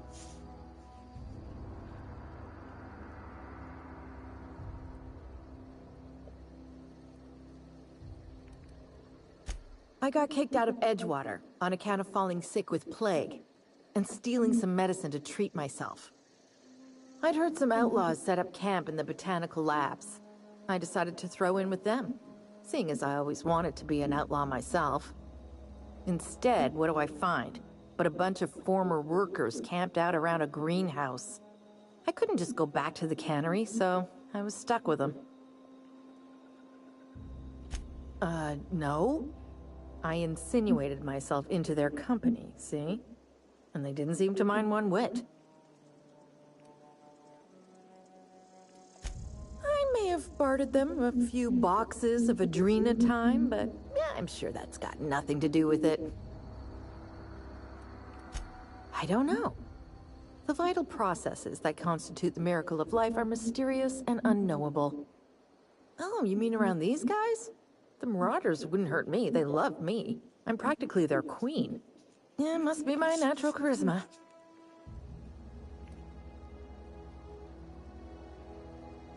I've got all the time in Halcyon.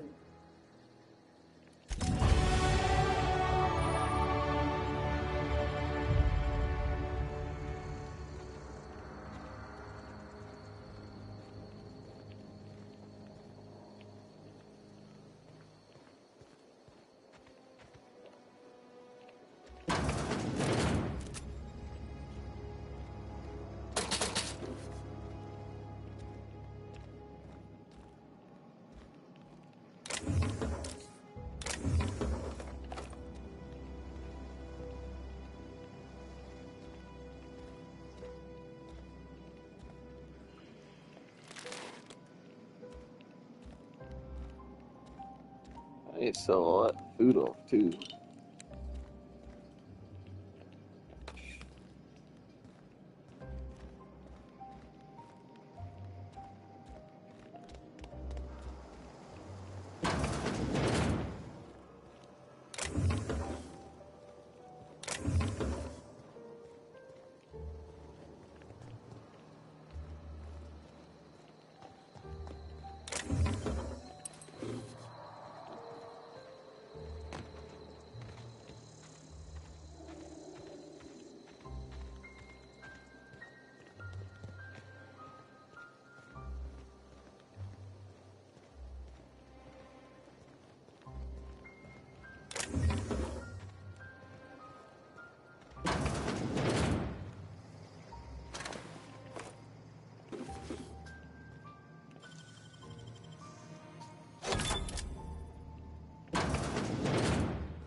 Man, that wasn't even worth the 2 lockpicks.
That's pretty cool looking.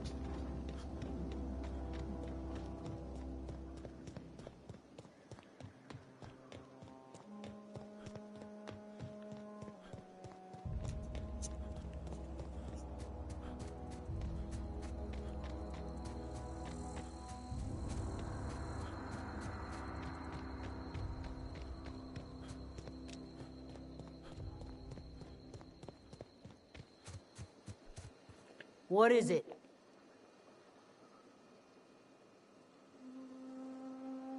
We didn't always get along, but I'm glad to know she's safe. What happened, anyway?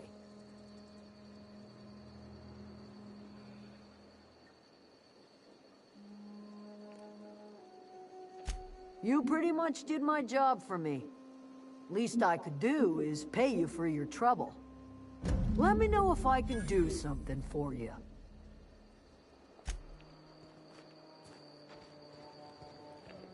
Oh, hush.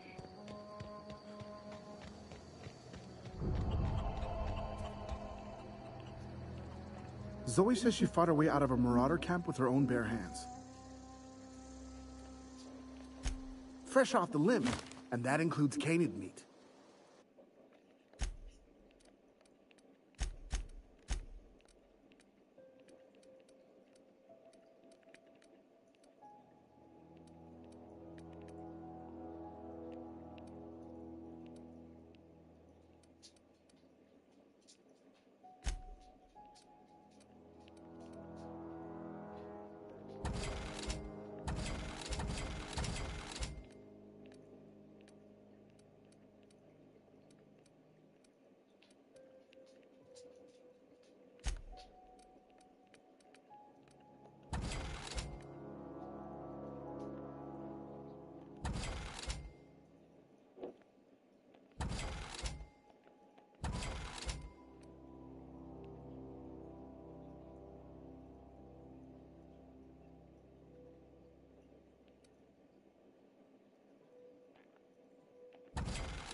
I've always wanted to poke around in here.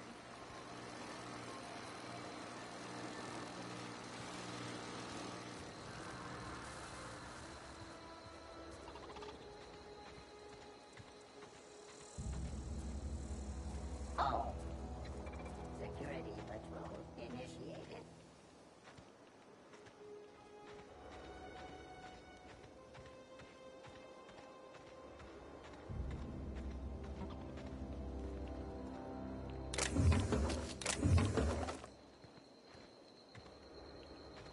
Terminating security search.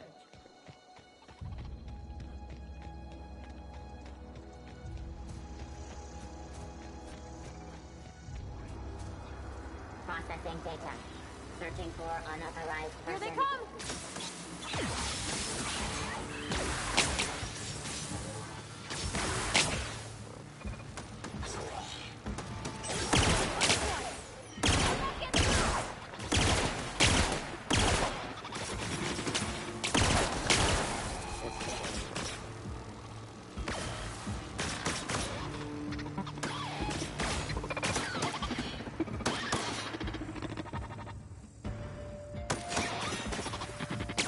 Command rerouted.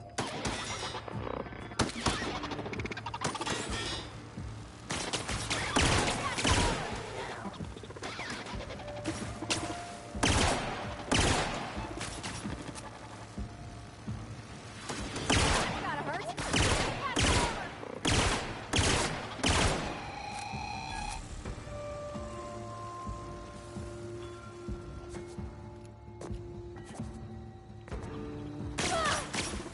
Everyone all right?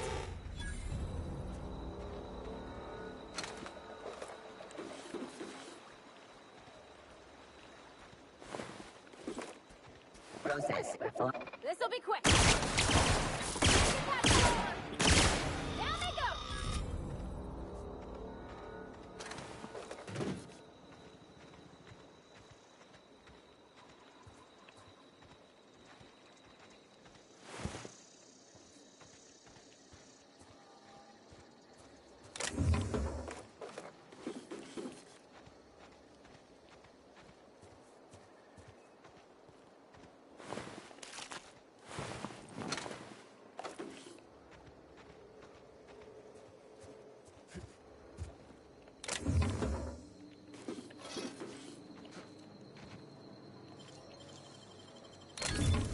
Nice.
So I wonder how I use the weapons mods and armor mods.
Alright.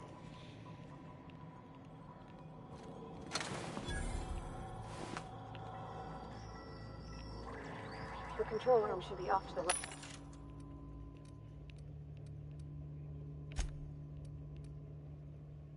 Revolver. Light machine gun. Okay.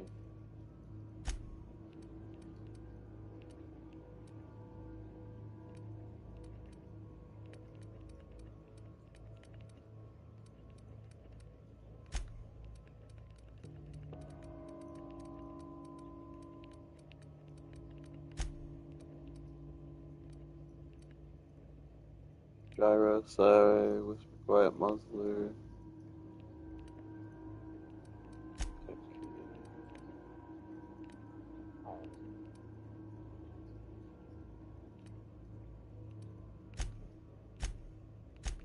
I hope we're doing the right thing.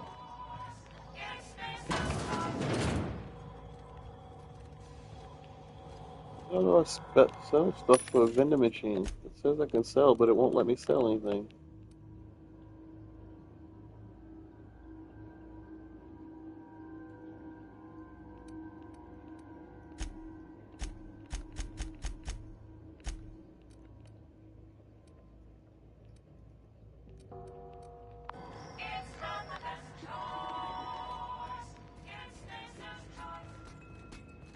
Here they come!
Unexpected.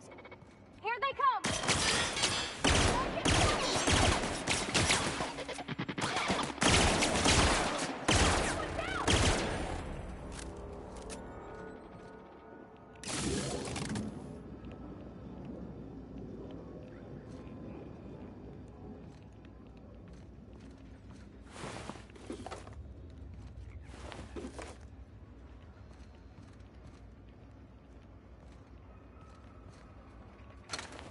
Beginning signal. Here they come! Everyone all right?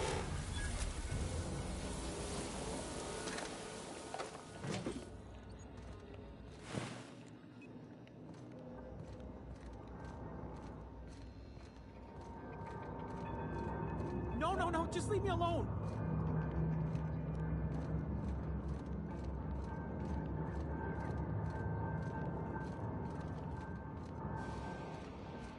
Go away, Phantom.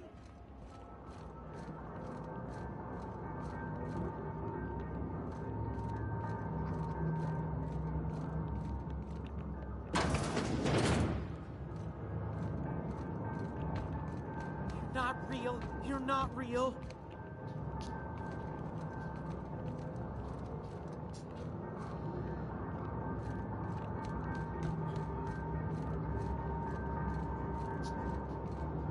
No, no, no, just leave me alone.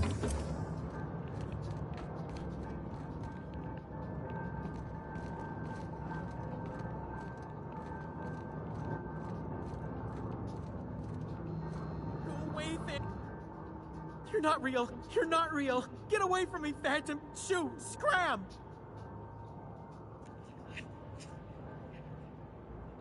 You can talk?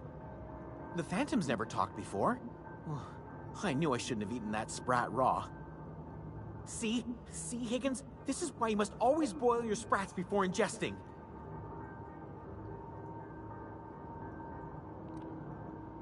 Clearly, I mistook you for one of the phantoms of my imagination, which terrorized me on occasion.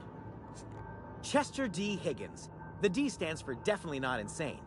I use it as a reminder. Oh, Higgins has been many things over the years.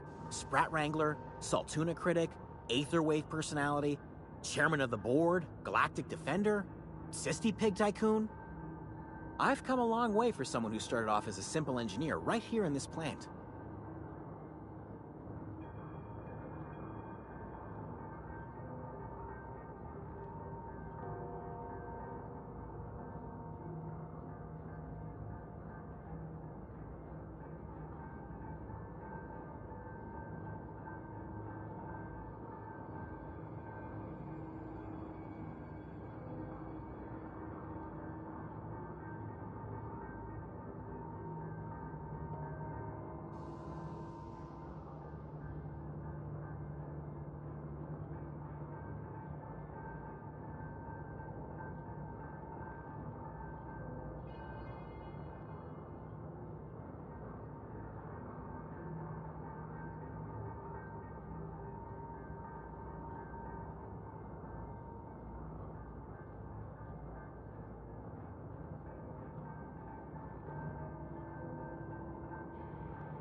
I specialized in automechanicals, drones, sentries, repaired them, maintained, upgraded, did it all from my old workroom just over in the next section.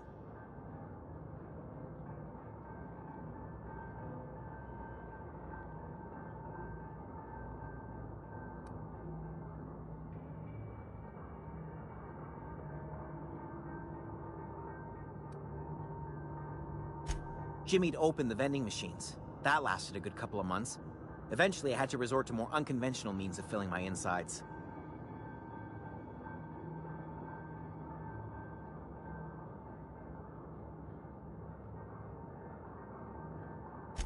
Mechanicals lost their bolts. Opened fire on anything that moved. It was pandemonium. I was on cleaning duty at the time. My old boss had me scrubbing pipes when the killing started. So, as usual, I missed out.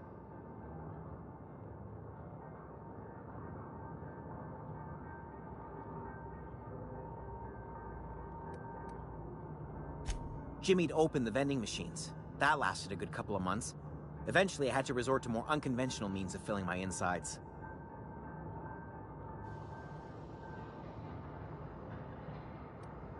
Braised. Boiled, charred, skewered. Sprats are good eating, friend. Chock full of brain food.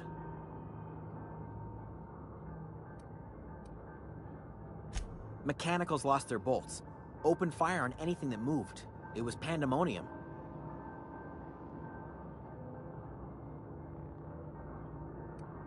You mean, why did the mechanicals go on a murderous rampage? Same reason any of us do, I suppose. The voices told them to do it. I was on cleaning duty at the time. My old boss had me scrubbing pipes when the killing started. So, as usual, I missed out. Look, I don't want to fall into any trouble with the mechanicals. If they wise up to our plans, they will come for us. With prodding irons.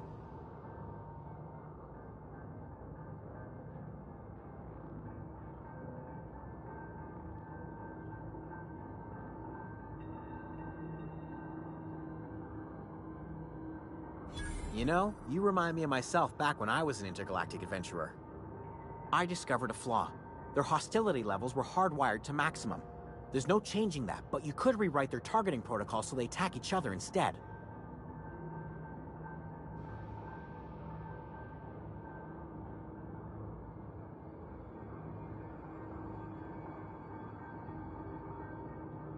Yes, that's exactly it. I see you're also versed in the noble art of mechanical engineering. There's a behavior control terminal in the other room. It should have options to change how the mechanicals act, including whom they shoot at. Oh, that reminds me. You'll need my passcode to access the behavior control terminal. Here, let me just write it down for you.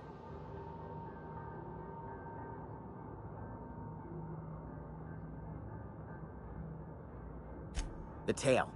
Definitely start with the tail. If you're feeling adventurous, the ears are a particular delicacy. Jimmy'd opened the vending machines. That lasted a good couple of months. Eventually, I had to resort to more unconventional means of filling my insides.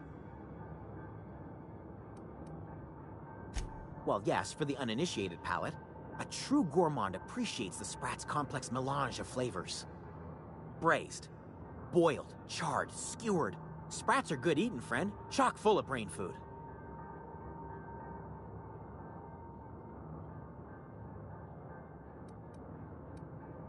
I specialized in automechanicals.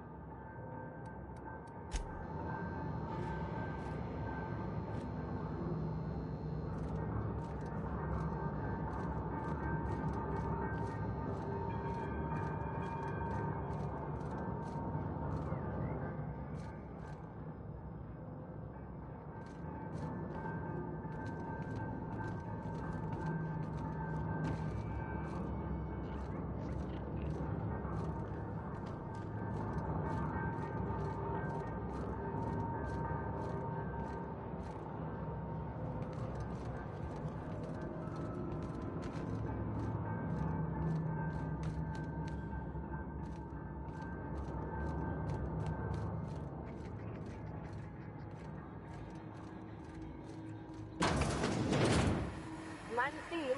You're liable to get scalded. Here they come!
You do this, there's no going back.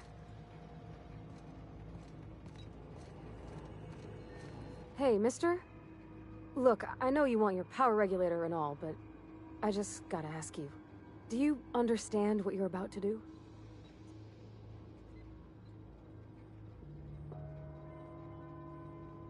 I don't think you should cut off Edgewater's power. I think it would be cruel. I'm sorry. That just sort of came out all at once. Edgewater's hurting. We've been losing workers year after year, and corporate hardly ever sends replacements. There's barely enough Saltuna to fill our bellies anymore. But the town's got some good people in it. Decent, hard-working folk just living their lives the only way they know how. They don't deserve to be punished.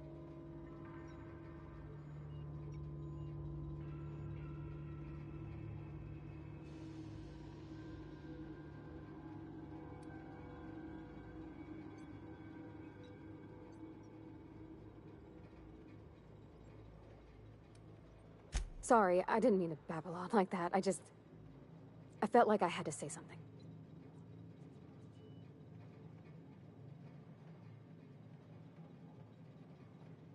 Really? I mean, wow. Thanks. No one's ever told me those words in that order.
Cannot have Spacer's Choice on me.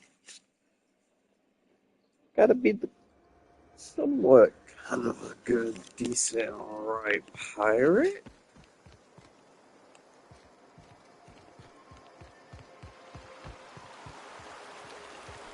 So Spacer's Choice is gonna be one of my main clients, I'm guessing.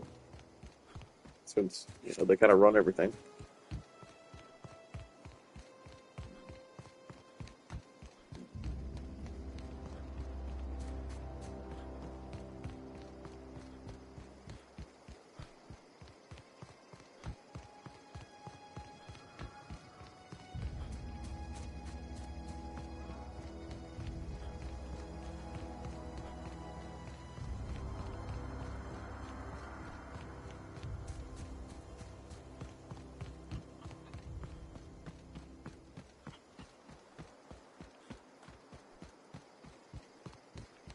Oh, that's Thomas.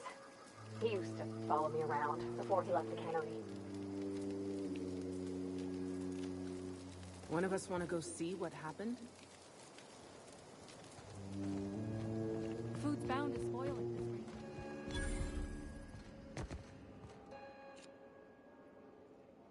That's the thing about growing old. Your eyes start to fail.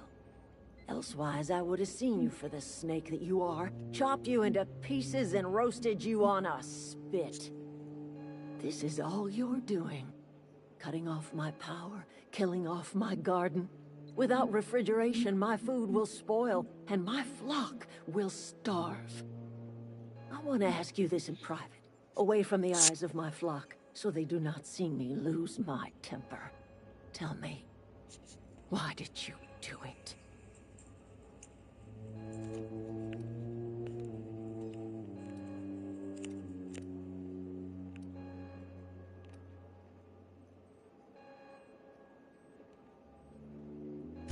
You want my flock wasting their lives in that cannery? Fine. Go and talk to them. Go talk to Grace and Thomas. Look them in the eye and tell them their life here is over, and the only thing left to do is go back to Edgewater. This is now your responsibility. And you tell Reed Thompson that I will never return to Edgewater.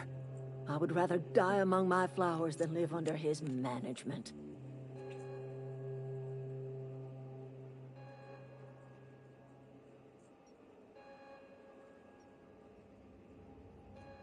You offering to cross Reed off, huh? This some sort of twisted reparation for what you've done? Or you just looking for a chance to sow some chaos? Kill Reed if you must, or talk him into leaving if you can. He and I are not sharing the same four walls together.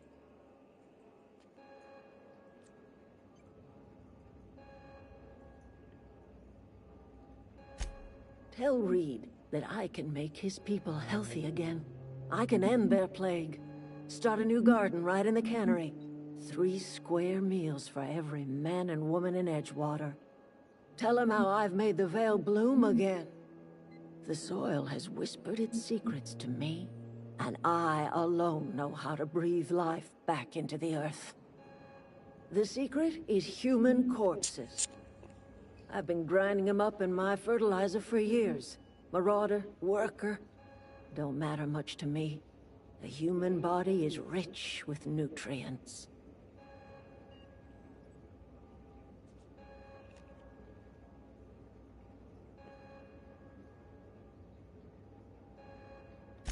I have got a means to cure the plague, and I will not share that cure until Reed leaves town. Those are my terms. My son worked in that cannery.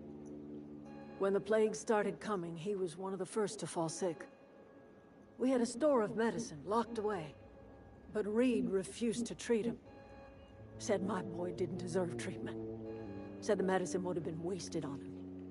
So I buried my boy in the cemetery, gathered my belongings, and left. That's as much of the story as you need to hear.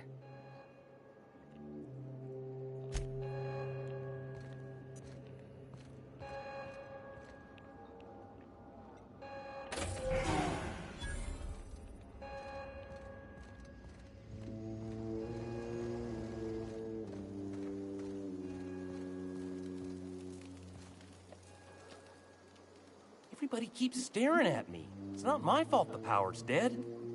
Whoa, Miss Parvati. Hey, you're, what, how are you? Hi, hello. Are you, are things safe out here? How are you keeping? Great, just great. I've been trying to keep stuff running, just like you. Only I'm not so... Wait, they didn't kick you out, did they? Oh gosh, no, I'm just along with this fella here. I see you wandering around here. You don't look like you're coming from town.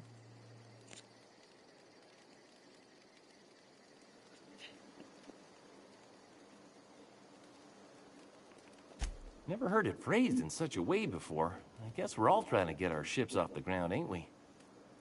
Sorry, I just wasn't sure if you were from town or if you were one of us. Something's been chewing at me, you see. Fact is, I've been, well, lying. To everybody here. Camp thinks I'm a mechanical genius, but I couldn't fix a busted chair.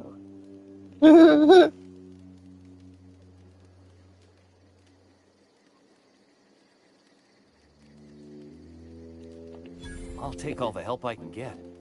I set my mind to learning the craft of the engineer, you see. I want to make something of myself. You ever heard of the Young Spacer's Guide to Mechanical Engineering? Comes in a set of 3. If I had my hands on one of those data pads, I could teach myself the ins and outs. Those are good. My dad kept a copy with him when he was working in the cannery.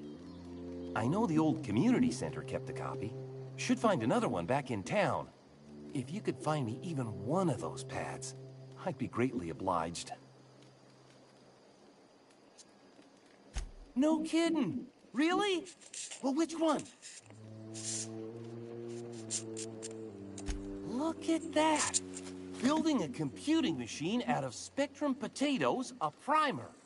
I'm just glad it survived all these years. I appreciate you going through all that trouble. In fact, I put aside something special, on the off chance that somebody'd search out those data pads for me. Sure, I'd be glad to take them off your hands. I've been thinking about going back. I'm not much use to anybody here. I get sick thinking about working at the cannery. I can't do that again. You know something? I think you're right. The town could use another engineer, and I'm on my way to becoming one. I could do a lot of good in Edgewater. Maybe even keep a garage of my own with a little workbench and my very own toolbox. It's just... Adelaide's never gonna forgive me. Not in 100 years. I go crawling back to my old life in Edgewater, and I'm as good as dead to her.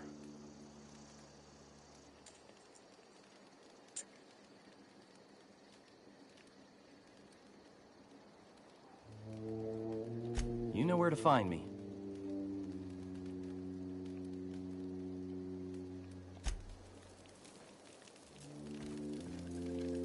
I don't know what you did to talk some sense into Zoe, but I appreciate it. The matter's been weighing on me. Zoe came back, but I couldn't keep her from slipping out in the first place. Who's to say I could keep marauders from slipping in? I don't see us lasting more than a couple of weeks out here. I'm loath to admit it. We're gonna have to make our peace with Topson and hope he takes us back. Listen, we go back to Reed, hat in hand, begging for our old jobs back. Well, Adelaide's not gonna forgive us. She never talked to us again.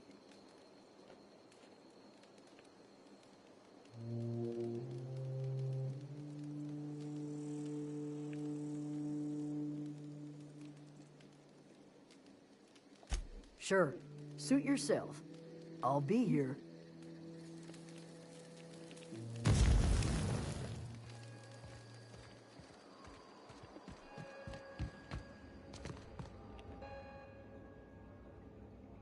Look at that. The snake's come back.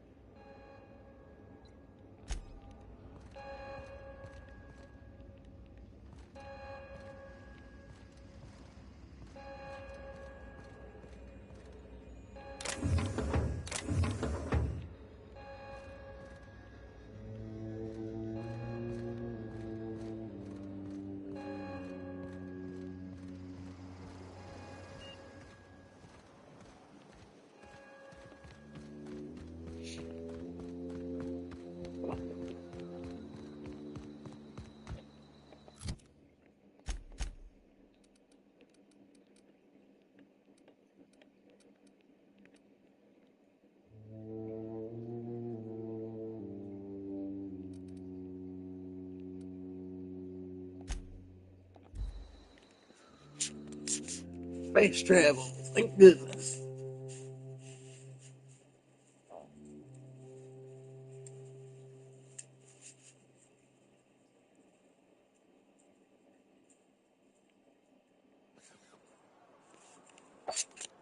Alright, let's go talk to Dodson. Dodson, whatever his name is. Reed.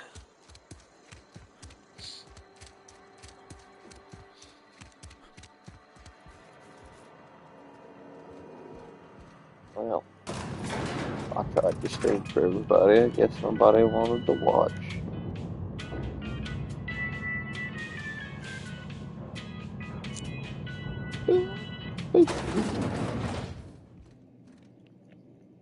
I trust Adelaide's people have seen their way to reason.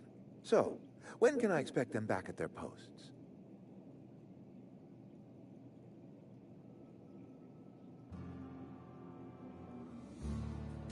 Then we are at an impasse. Stewardship over this town has been entrusted to me by Spacer's Choice. I am not perfect. I have made my share of mistakes. But I have done my best for this town.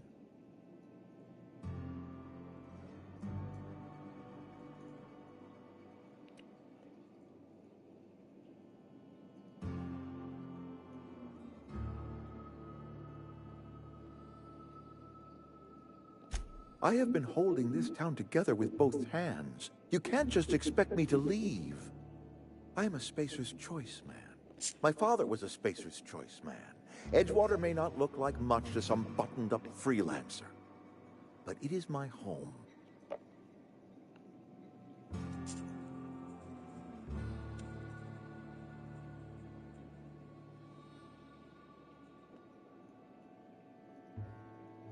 I don't believe you. Plague's a reality of life. Best treatment is a good work ethic.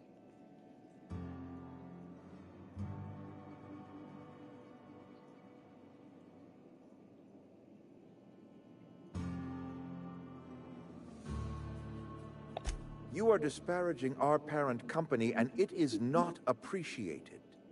We are a Spacer's Choice Saltuna cannery. We eat Saltuna here, and only Saltuna.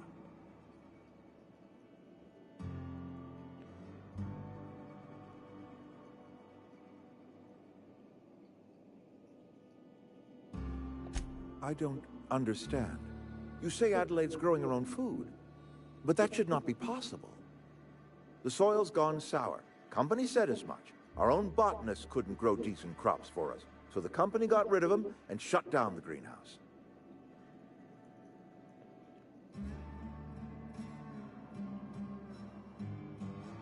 You'll excuse me for being skeptical. How exactly is Adelaide growing crops in barren soil?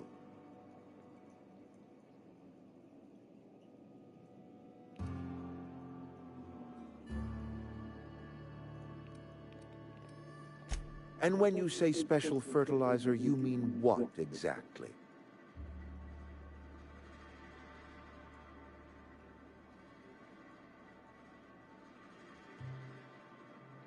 Adelaide has been using dead bodies in her fertilizer?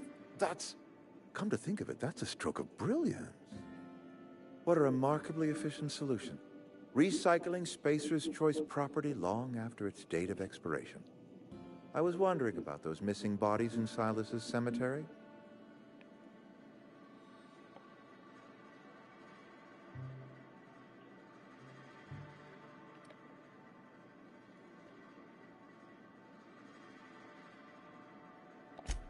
So Adelaide wants me gone. Trade my life for the life of the town. You understand what she's doing. If I leave town, I'm as good as dead. If I stay, Edgewater will die of attrition. Adelaide has discovered some secret cure for the plague, and she is holding my town ransom.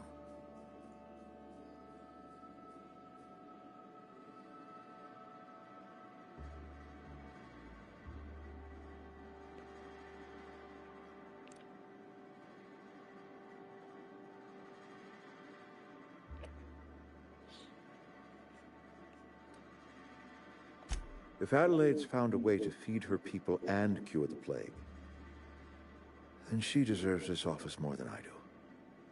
I won't stand in her way. My life here is ended. Give me a little time to settle my affairs. I'm sure Adelaide will be glad to see the back of me.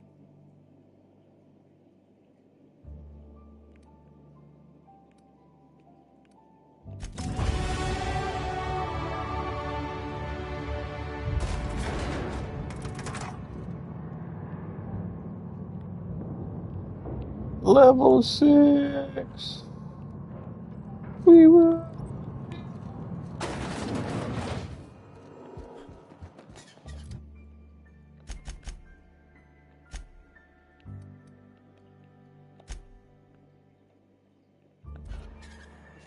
Fast travel.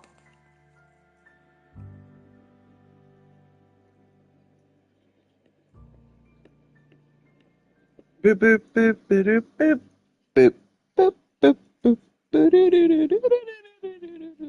boop. Oh, who lives on a pirate? Wait, who lives on a pineapple under the sea? SpongeBob SquarePants hops on the Look deck at and that. floats like The flops like a snake's fish. come back. SpongeBob SquarePants. I never thought I'd see the day that Reed Thompson abandoned his post. Hobbs. Suppose we all have a breaking point. Suppose it's time our flock made our way back to Edgewater. We must tend to what remains of the town and carry on with our lives as best we may. As best we You're may. vexing to me, you know? Injuring us with one hand, helping us with the other. Here, I'm giving you something to leave us be. It's a ransom, you understand, not a reward.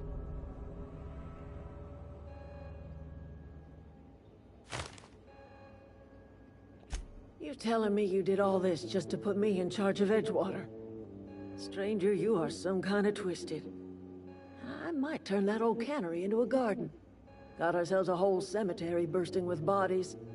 I need some time to gather my personals. Long walk back to Edgewater. Got a considerable burden to carry. I don't know, my battery's dying. Give me my charger. Georgia. Georgia. Georgia.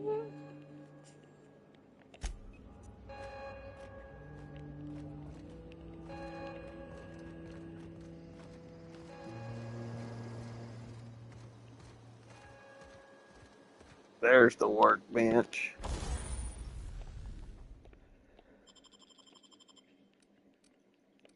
Alright, let's see here.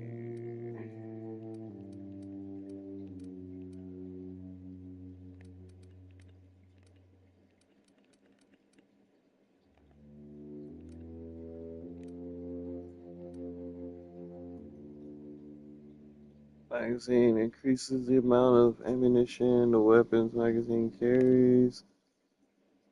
Changes the weapon's damage type to plasma.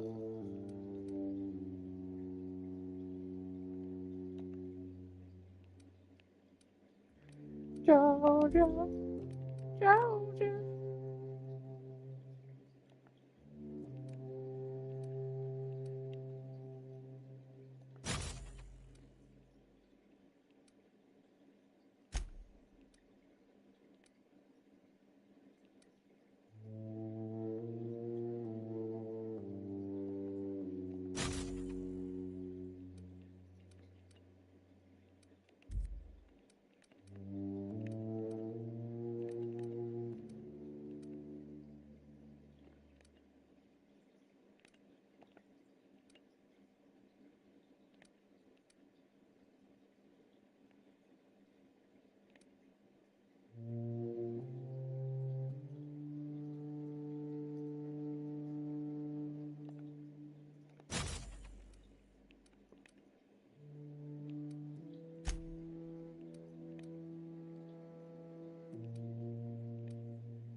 Okay, increases your tech skills, melee and defense skills.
What?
Hey, I gotta turn in this quest real quick. Get it completed.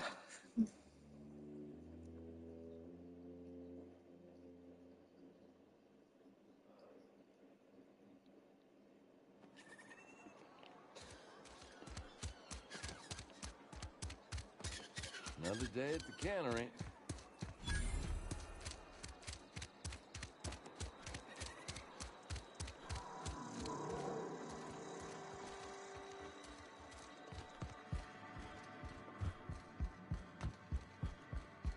It's a fine new day in Edgewater.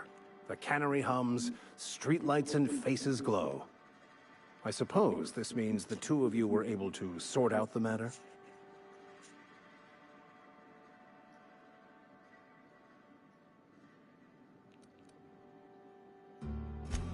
I am somewhat taken aback by that, given the heat between her and Mr. Thompson.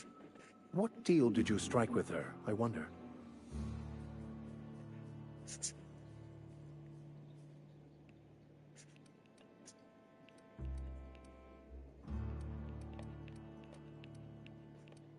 From our own graveyard, just outside the gates. And Silas had not even an inkling. What do they pay the man for? He spends all day digging graves, Vicar. Sir.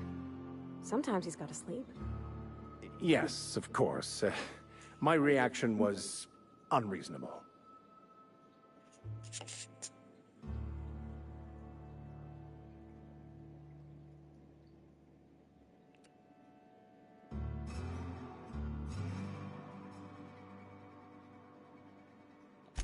Flowers grow well enough, and creeping ivies, and the fuzzies that grow on rocks, but we don't eat none of that. It is my understanding that none of the local life, plant or animal, is edible. Earth crops are grown in farms, not isolated cannery towns. Once the spark of life is fled, the mortal form is but unanimated matter, comprised of the same elements as the rest of the universe. We inter for the comfort of the living, not the benefit of the dead. While distasteful, I would judge Ms. McDevitt's actions beneficial to the greater good.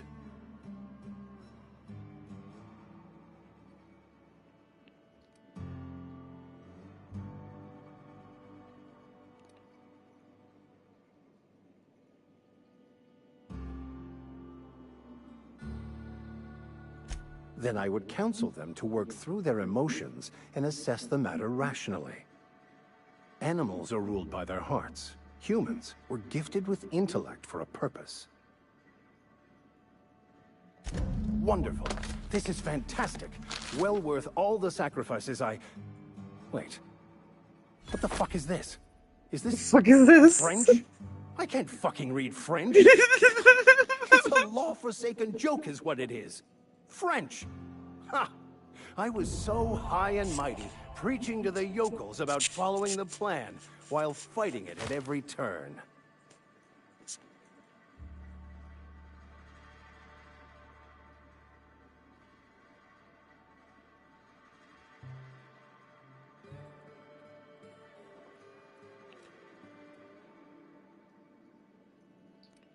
I've spent my life searching for the keys to unlocking the secrets of the universal equation that underlies the plan. I had hoped this book held some of those answers. I became so desperate, I even got myself assigned to this plague-ridden backwater to find the damn thing. All the time and suffering I've spent. Wasted.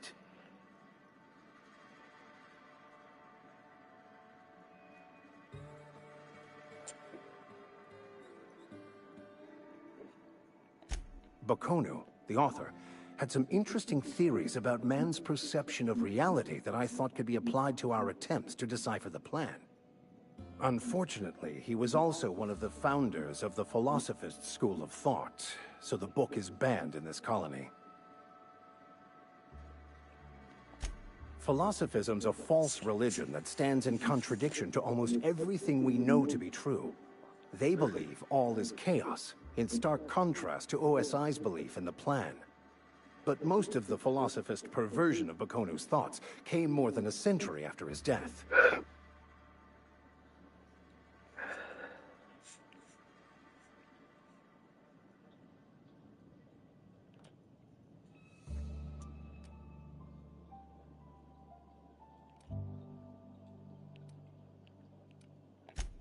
please.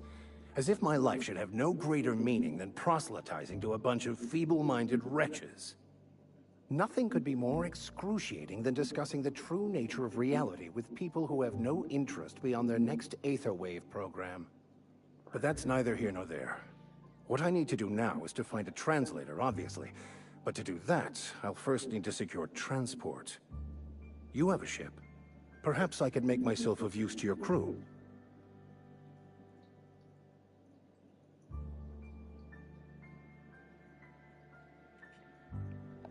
Certainly. I already gave you most of my money, but I can offer you free spiritual counseling, and I'd be happy to watch your back. I'm pretty handy with a tossball stick, or any blunt instrument, really. I'm also a passable gun hand, if it comes to that. I can usually talk my way out of conflict, though. Oh, I'm fairly competent at hacking computers as well. Fantastic. I promise you won't regret this. Edgewater's gonna miss you. Folk here always had good things to say about their vicar. Thank you, Ms. Holcomb. I'll be glad for the change of scenery, and to leave this place behind. It is my esteemed pleasure to serve as your crew vicar, Captain. I am the captain now.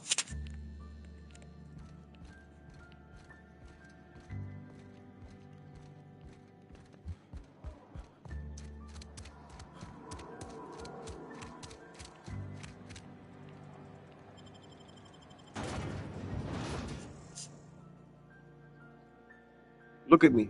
Look at me. I am the captain now.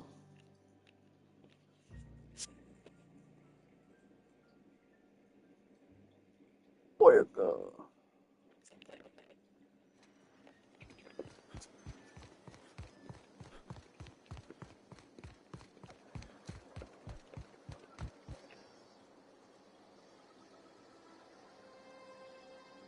Never seen the Vale lit up like this before. You beat that scout to scrap with its own legs? Pulled its optic cables out its headcase? Actually, don't tell me. Rather use my imagination. You're a passing fair soldier, I will confess. But you are one, and the enemy is legion. What you need is an equalizer, a weapon to strike fear in their cold, mechanical hearts. Cantina, lavatory, behind one of the toilets. That's where I've kept it hidden all these years.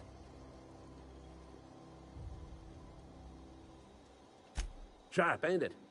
The lavatory is the very last place a mechanical has need to enter. On the double, soldier. Don't want the bartender poking around in there with a mop.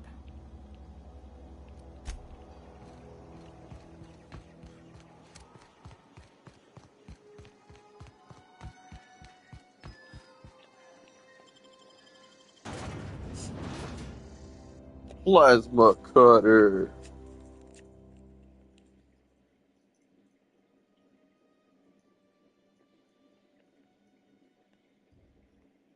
Slices, dices, and cauterizes.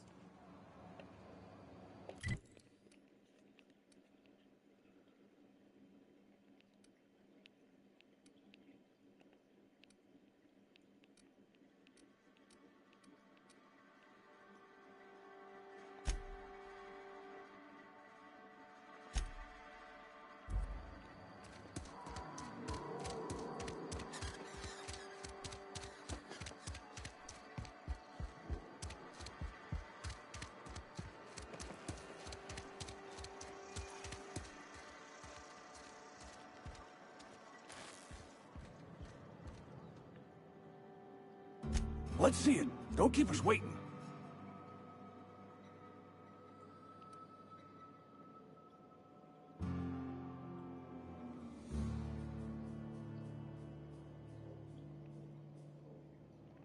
I don't know what that means. Is that some sort of medical condition? Is my plague getting worse or something?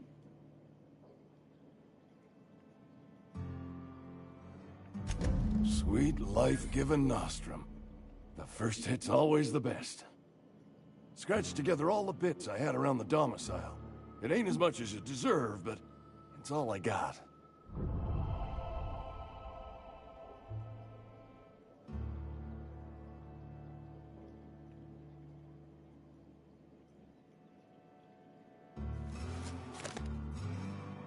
You're wringing the blood out of me.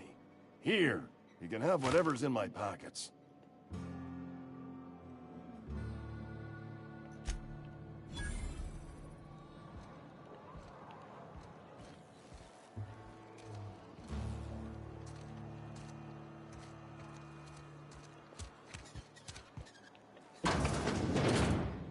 You're not a big drinker, are you?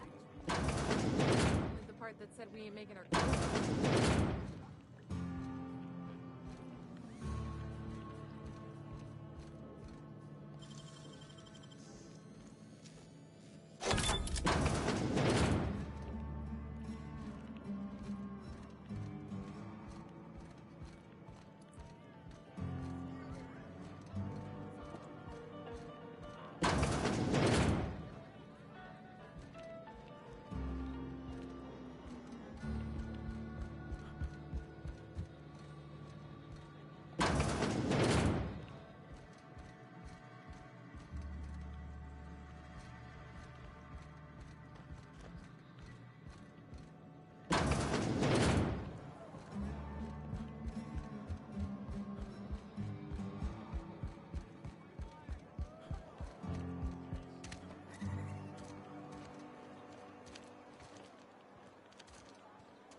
You think corporate's ever gonna visit?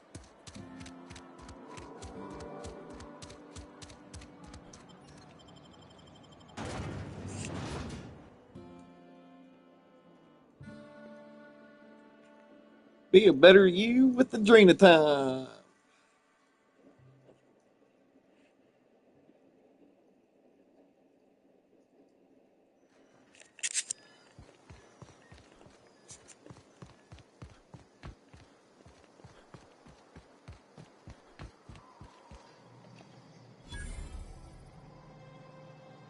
Never seen the Vale lit up like this before. Feast your eyes, soldier.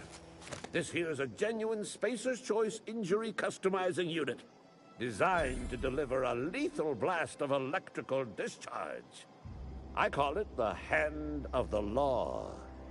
You ever want to see a mechanical flailing around like a grounded fish? You stick a couple thousand volts in its guts.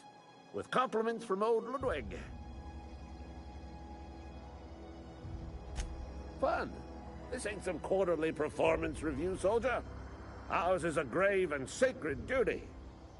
Time's come for you to journey down into the black heart of the enemy's camp. I'm talking about the old geothermal plant. Unfortunately, the old plant lies outside my board-given jurisdiction. You'll need to get a passcode from the boss, Reed Thompson.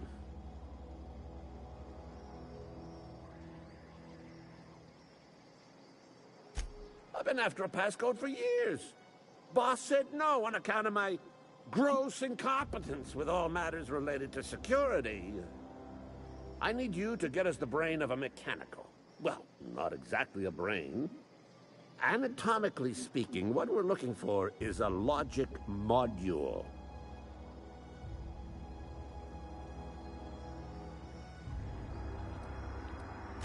If you die horribly, I will pour out a can of Zero-G to your memory.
About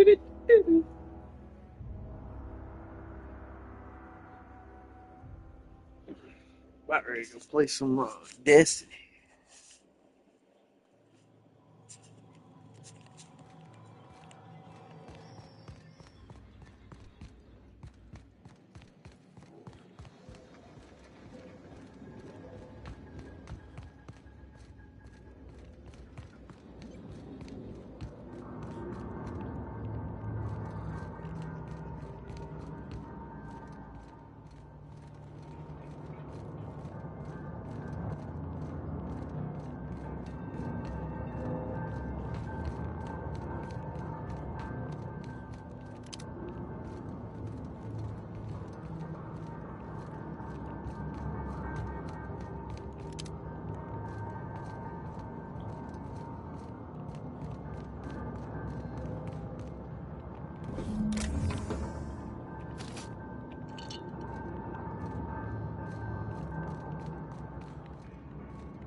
Worst. It's not the worst unless it's worst.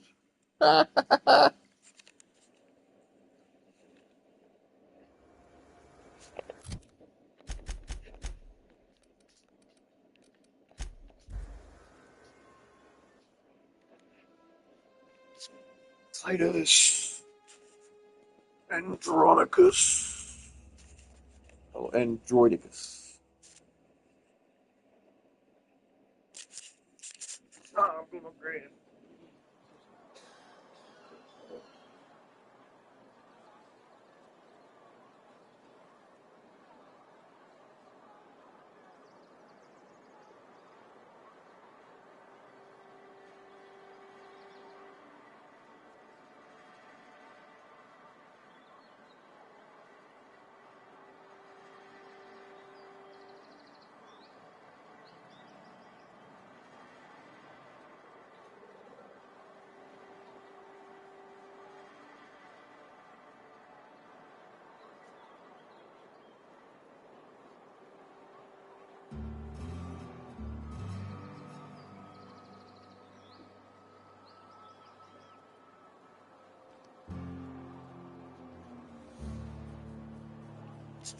Airheads and freak by the foot.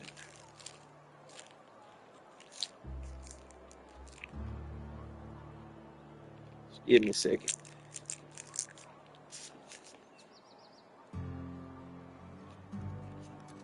Yummy orange airhead. So good.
Hopefully they fix that problem in number 2.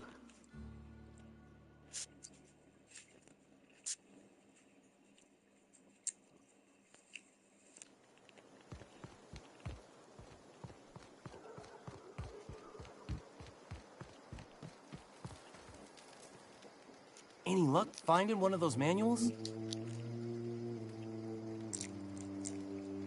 No kidding. Really? Well, which one?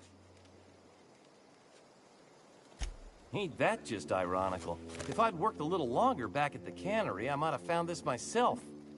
2 whole data pads? Be still my beating heart. Oh, almost forgot your payment. Well, don't keep me in suspense.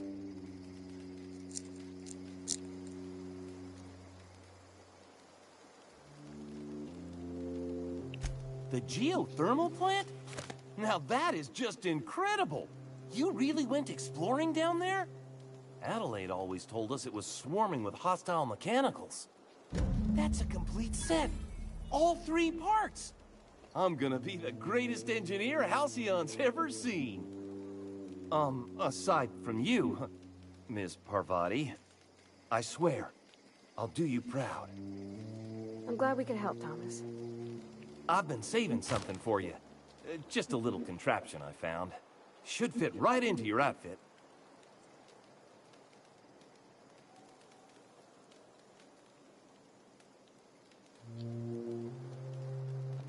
Adelaide said that? Was she sober at the time? I never imagined she'd step foot in Edgewater long as Reed ran the town. Something must have changed in Edgewater. Adelaide's good as family. If she's going back, so are we.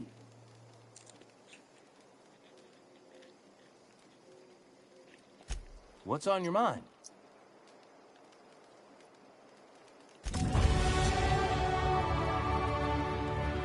Never liked Reed much. Can't say I'm sorry he's gone.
I'm going to save the mystery flavor for last.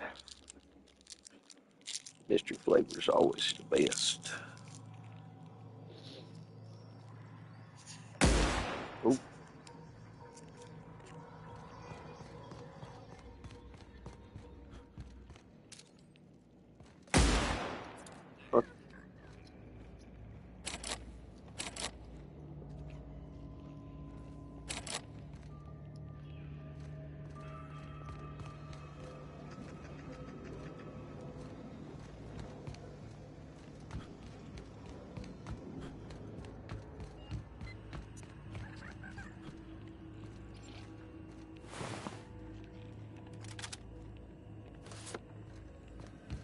I just got a light machine gun.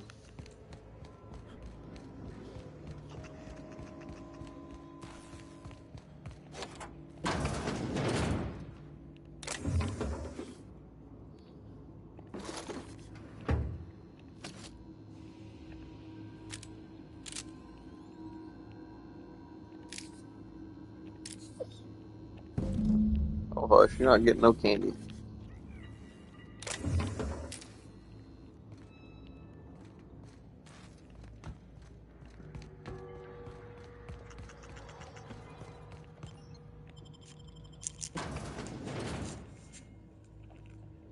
You're not getting no candy, dude. Quit.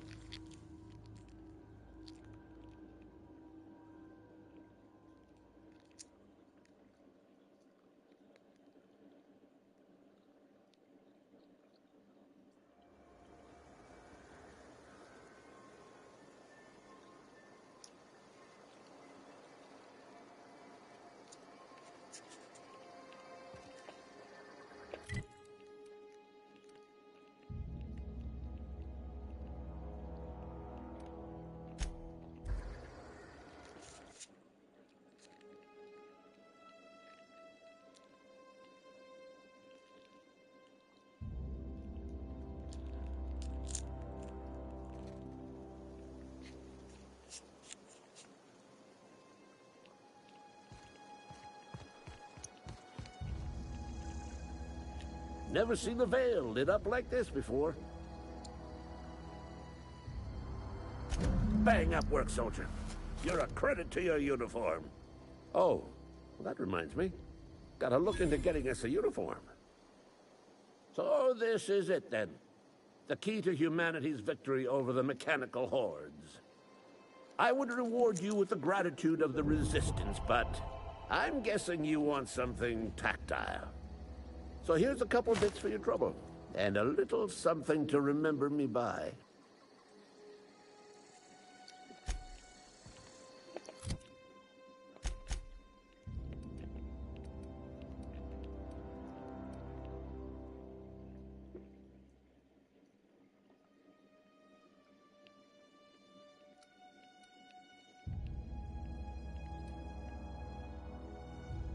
Oh, it's a vending machine.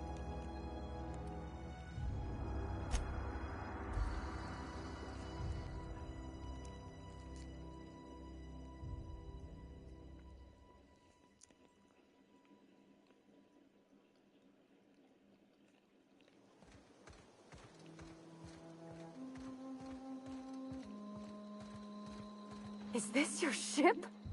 Oh my stars, she is just so handsome. Does she have a name yet? What's her drive model? Oh, gosh. Listen to me babbling. When I was in Edgewater, I dreamed of flying on a real ship, working on a real engine, belonging to a proper crew. I'm the only decent mechanic Edgewater's got, but every time I think of going back, I get this sinking feeling.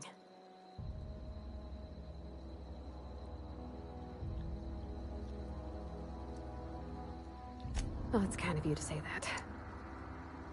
And you're right. I wasn't happy. I want to ask you something, and you can say no.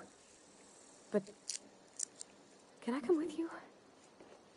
I could tend to your engine. I know my G-valves for my catalyzers, and I can keep your ship singing. And if you ever need a pair of eyes watching your back, I can do that too. What do you think?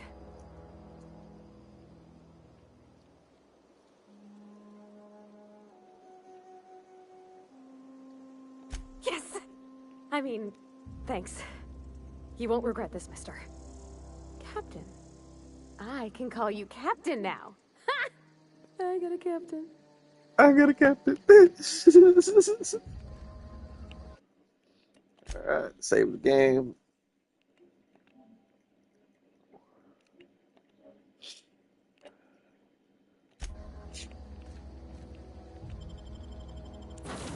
Open up.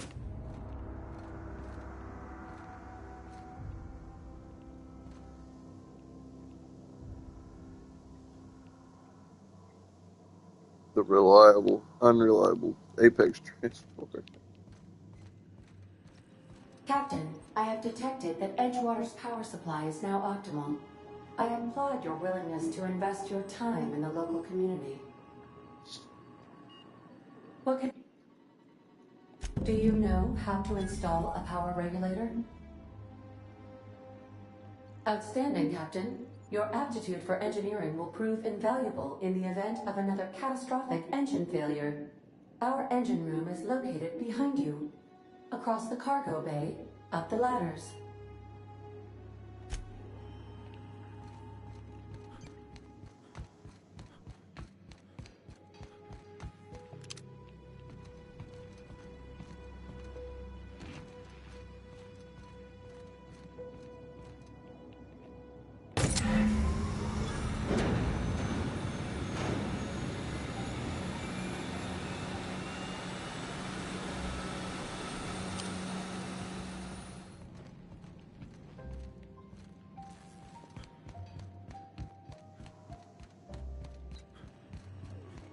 What can I do for you, Captain?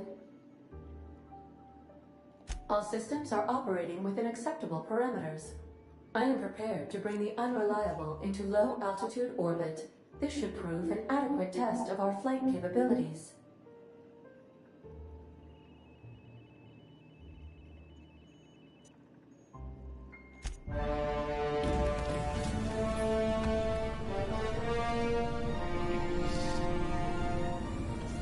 Superfoot time.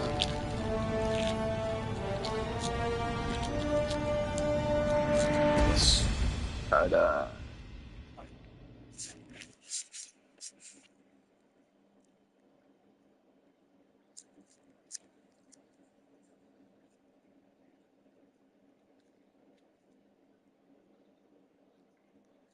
We have received a communication request from Dr. Phineas Wells. Aha, there you are. Hale and hearty, and captain of your own ship. I see you're putting the Unreliable to good use. Shame about her former captain. Horrible way to die. How are you feeling, by the way? I lost track of you in that cave back there. Experiencing any, unnatural drippage? Perfectly normal side effect of thawing, I assure you.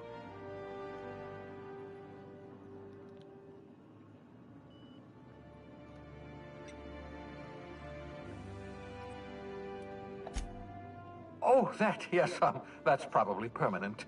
I wouldn't worry about it, though. I'm sure you're fine. What you saw in Emerald Vale is happening all across the colony. Food shortages, lack of supplies, and basic necessities. We're dying. The chairman, the minister, and all their lackeys on the board are to blame. The Hope has some of the brightest minds Earth ever sent us.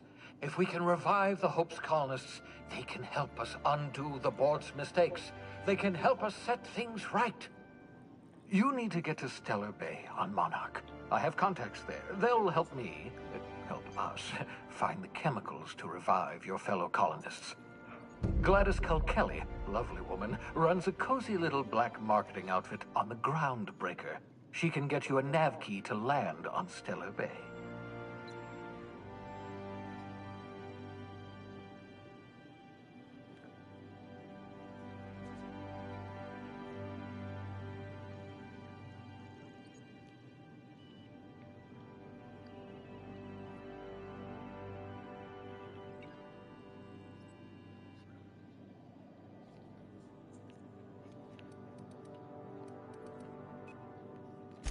Excellent. I'll send her a wireless. Let her know you're coming.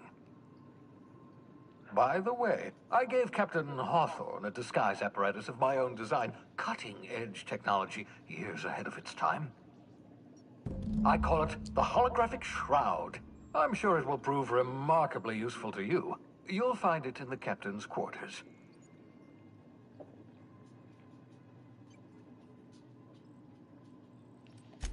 Marvelous device. I'm quite proud of myself.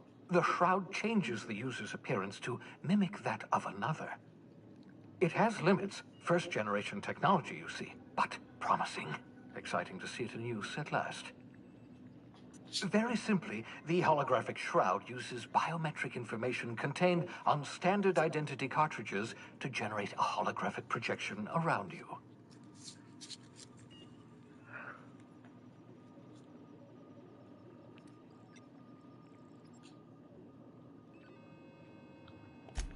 Only stands up to a casual scrutiny. Use it too long, bound to flicker, blur, something like that. Movement makes it more likely. Best used in moderation. When you see guards in your path you can't sneak past, for example. Maintain your distance. Act normal. No running, no jumping. Don't draw their attention.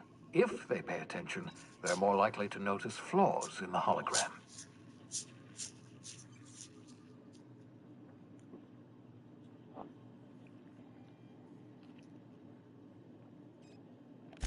A change of clothes. What is this? Some old spy serial?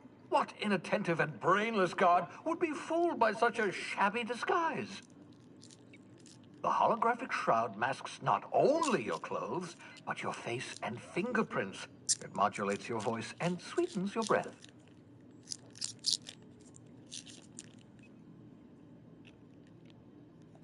Science, that's how.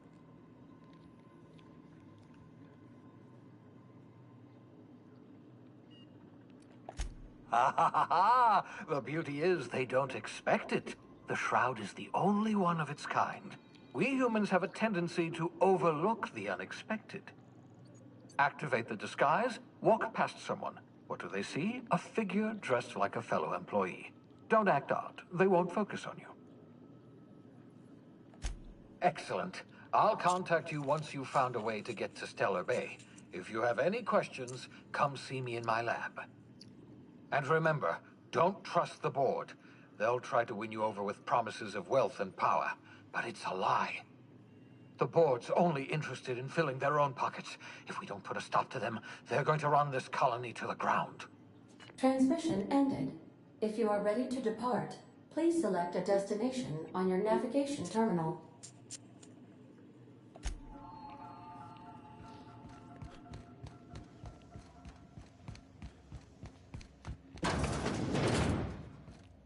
I so enjoy watching you sleep for hours on end.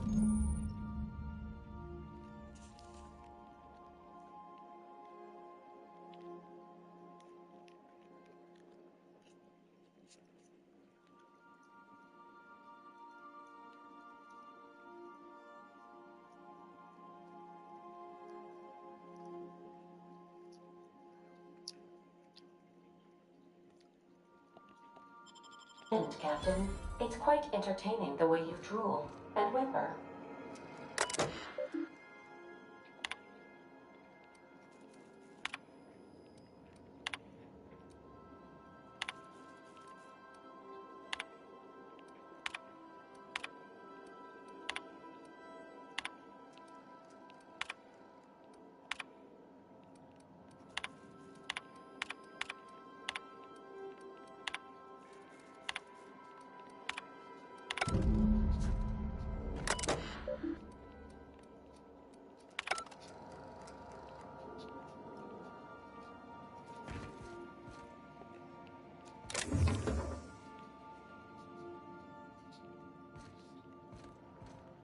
Make yourself at home, Captain.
I find myself marveling at the complex simplicity of the Fibonacci spiral.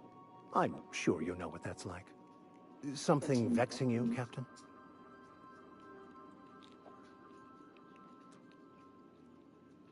Nothing too out of the ordinary. Just your run-of-the-mill vicar with a violently enthusiastic disposition. That's what my parents called it. I grew up in a pit of a town, much like Edgewater. I was destined to be a laborer like my parents, but I was infected early with a need to solve the equation. My passion didn't sit well with them. My parents, ironically. They internalized the precepts of scientism like no one I've ever known. They had a pure faith, a faith that brought joy to them regardless of the situation. I envied that. I wanted that peace. I thought if I became a vicar, I could find it. Or at the very least, find out why I lacked it.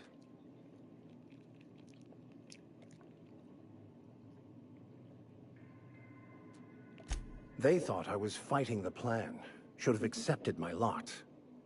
Some people pursue the clergy for power, prestige, but that was not me.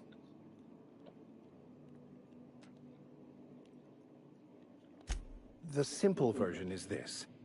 The force which we call the Grand Architect created the universal equation that underlies and defines everything in the universe. Everything flows from the equation, or in layman's terms, the grand plan. Is the Grand Architect a consciousness? A natural force? Did it create the equation on purpose? The answers to these questions don't really matter. The equation, the plan, is all that matters. Contentment is found by accepting one's role in the plan.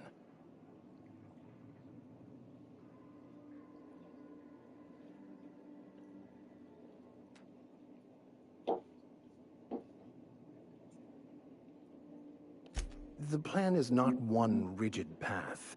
There are a variety of multitudes contained within it. Our paths have variance, but we'll end up adhering to it, whether we like it or not. Some choices make the path smoother, some rougher. You can even go outside the lines, but the further outside you go, it's like an unbreakable elastic band. It will only stretch so far before it snaps back. The further it is stretched, the more violent the eventual correction.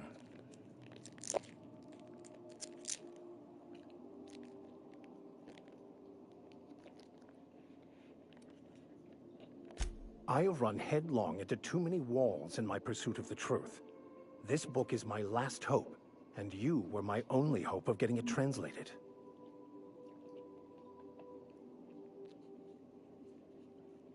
What about you? What's your story?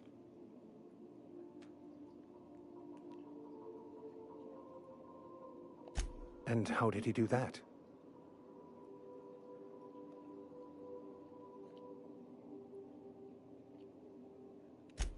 Well, you do seem different than every other colonist. Let's pretend for the moment I believe you. What are you going to do now?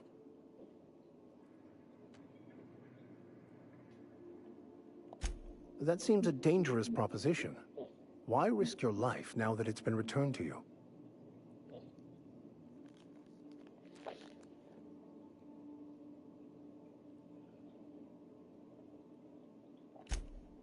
Oh, I see. You have my condolences. Bakonu, the author, had some interesting theories about man's perception of reality that I thought could be applied to our attempts to decipher the plan. Unfortunately, he was also one of the founders of the Philosophist school of thought, so the book is banned in this colony.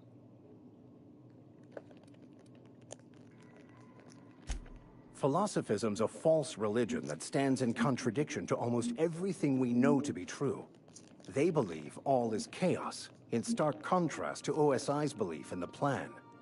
But most of the philosophist perversion of Bakonu's thoughts came more than a century after his death.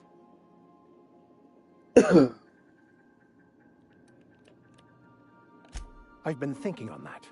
There's a former infamous philosopher scholar who fled Terra 2 some years ago. He's an expert on Bakonu. He's also who told me of the journal's presence in Emerald Vale. If anyone in this colony could translate that book, it would be him.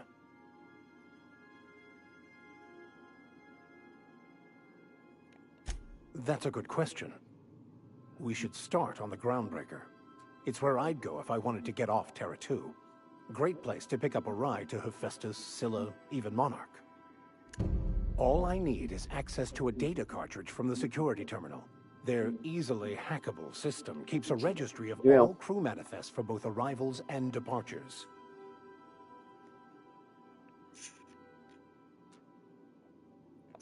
I'll comb the last 6 months of departure manifest to track the Philosophist's off-world destination.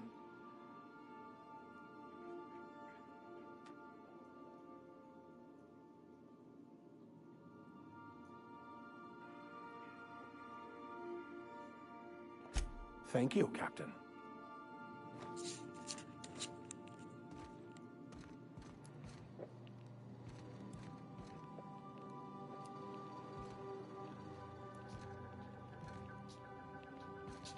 Please keep the kitchen area clean and sanitary.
Want to be a brand new you? Try out our respecification machine.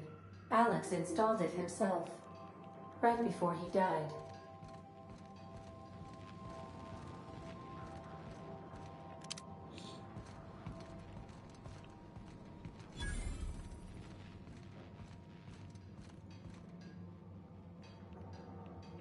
Yeah, so this is my hidey spot now. I was looking for a place that was quiet. I figured the kitchen would be louder than the hold, so here I am. Cozy-like, ain't it? That's in pretty good shape, considering how hard Mr. Hawthorne ran it.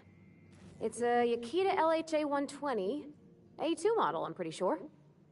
The Block 2 design scooshed in extra cargo space, but didn't change the stock engines. Probably a touch underpowered, huh? Accurate in all particulars. I conclude you are Edgewater's board-certified mechanic.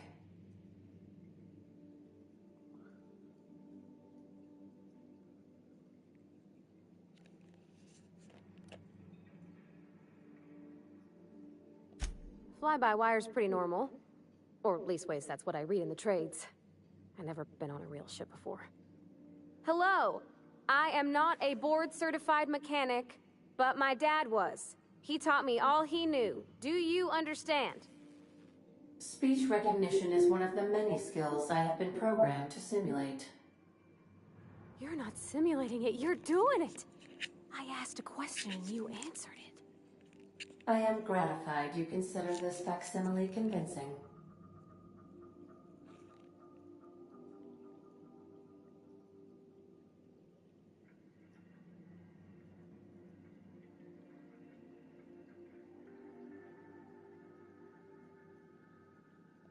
I don't see any holes in the hull. I'll take a good squint at her, make sure everything's tip-top. But I think we're cooking with plasma torches. You can do that, you know. My dad taught me how to make grilled cheese sandwiches with a plasma torch.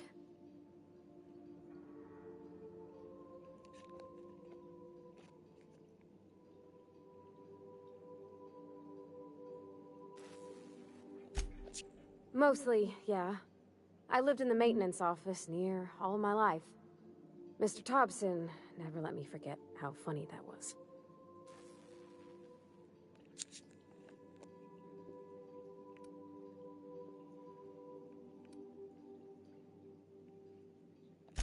Except for my schooling years, I was always beside him. Or tied to him. He used to carry me about in a sling when I was real little. When I got older, he set me to sorting tools and parts while he worked. Later, he taught me simple fixes like busted crate latches.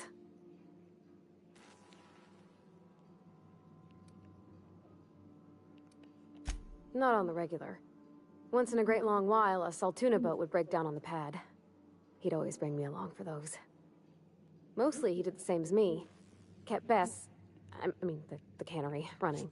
Turned loaders, plumbing and electricity, some plastering. I never got the hang of that.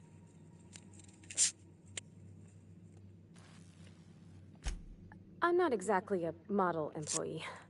Not like you wanted. The kind that stays quiet and gets the right work done in the right order every day. It's not normal for anyone to do as their parents. You take a vocational test. That decides your schooling and your career. When I tested out for maintenance, everyone figured it was on account of my dad. They were real unhappy with us.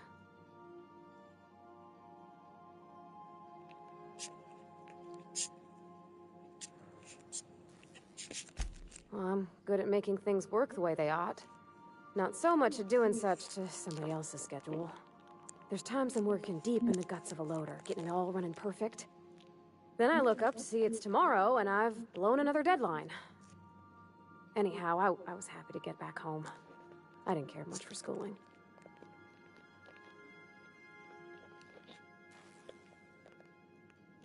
Yep, nothing much had changed. Everything was a little grayer, a little dirtier. Dad met me at the shuttle and gave me a big ol' hug. I noticed straight away that he was moving slower and stiffer. He made a little grunt when I squeezed.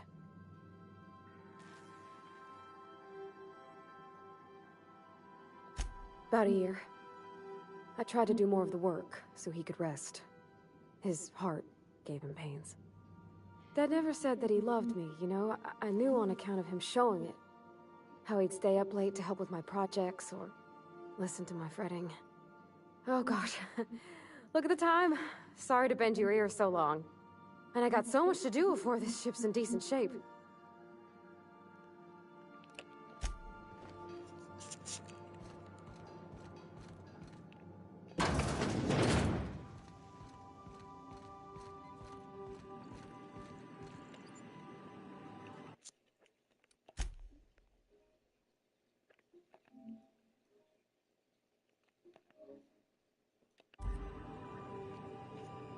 Alright, everybody, I think I'm gonna call it there.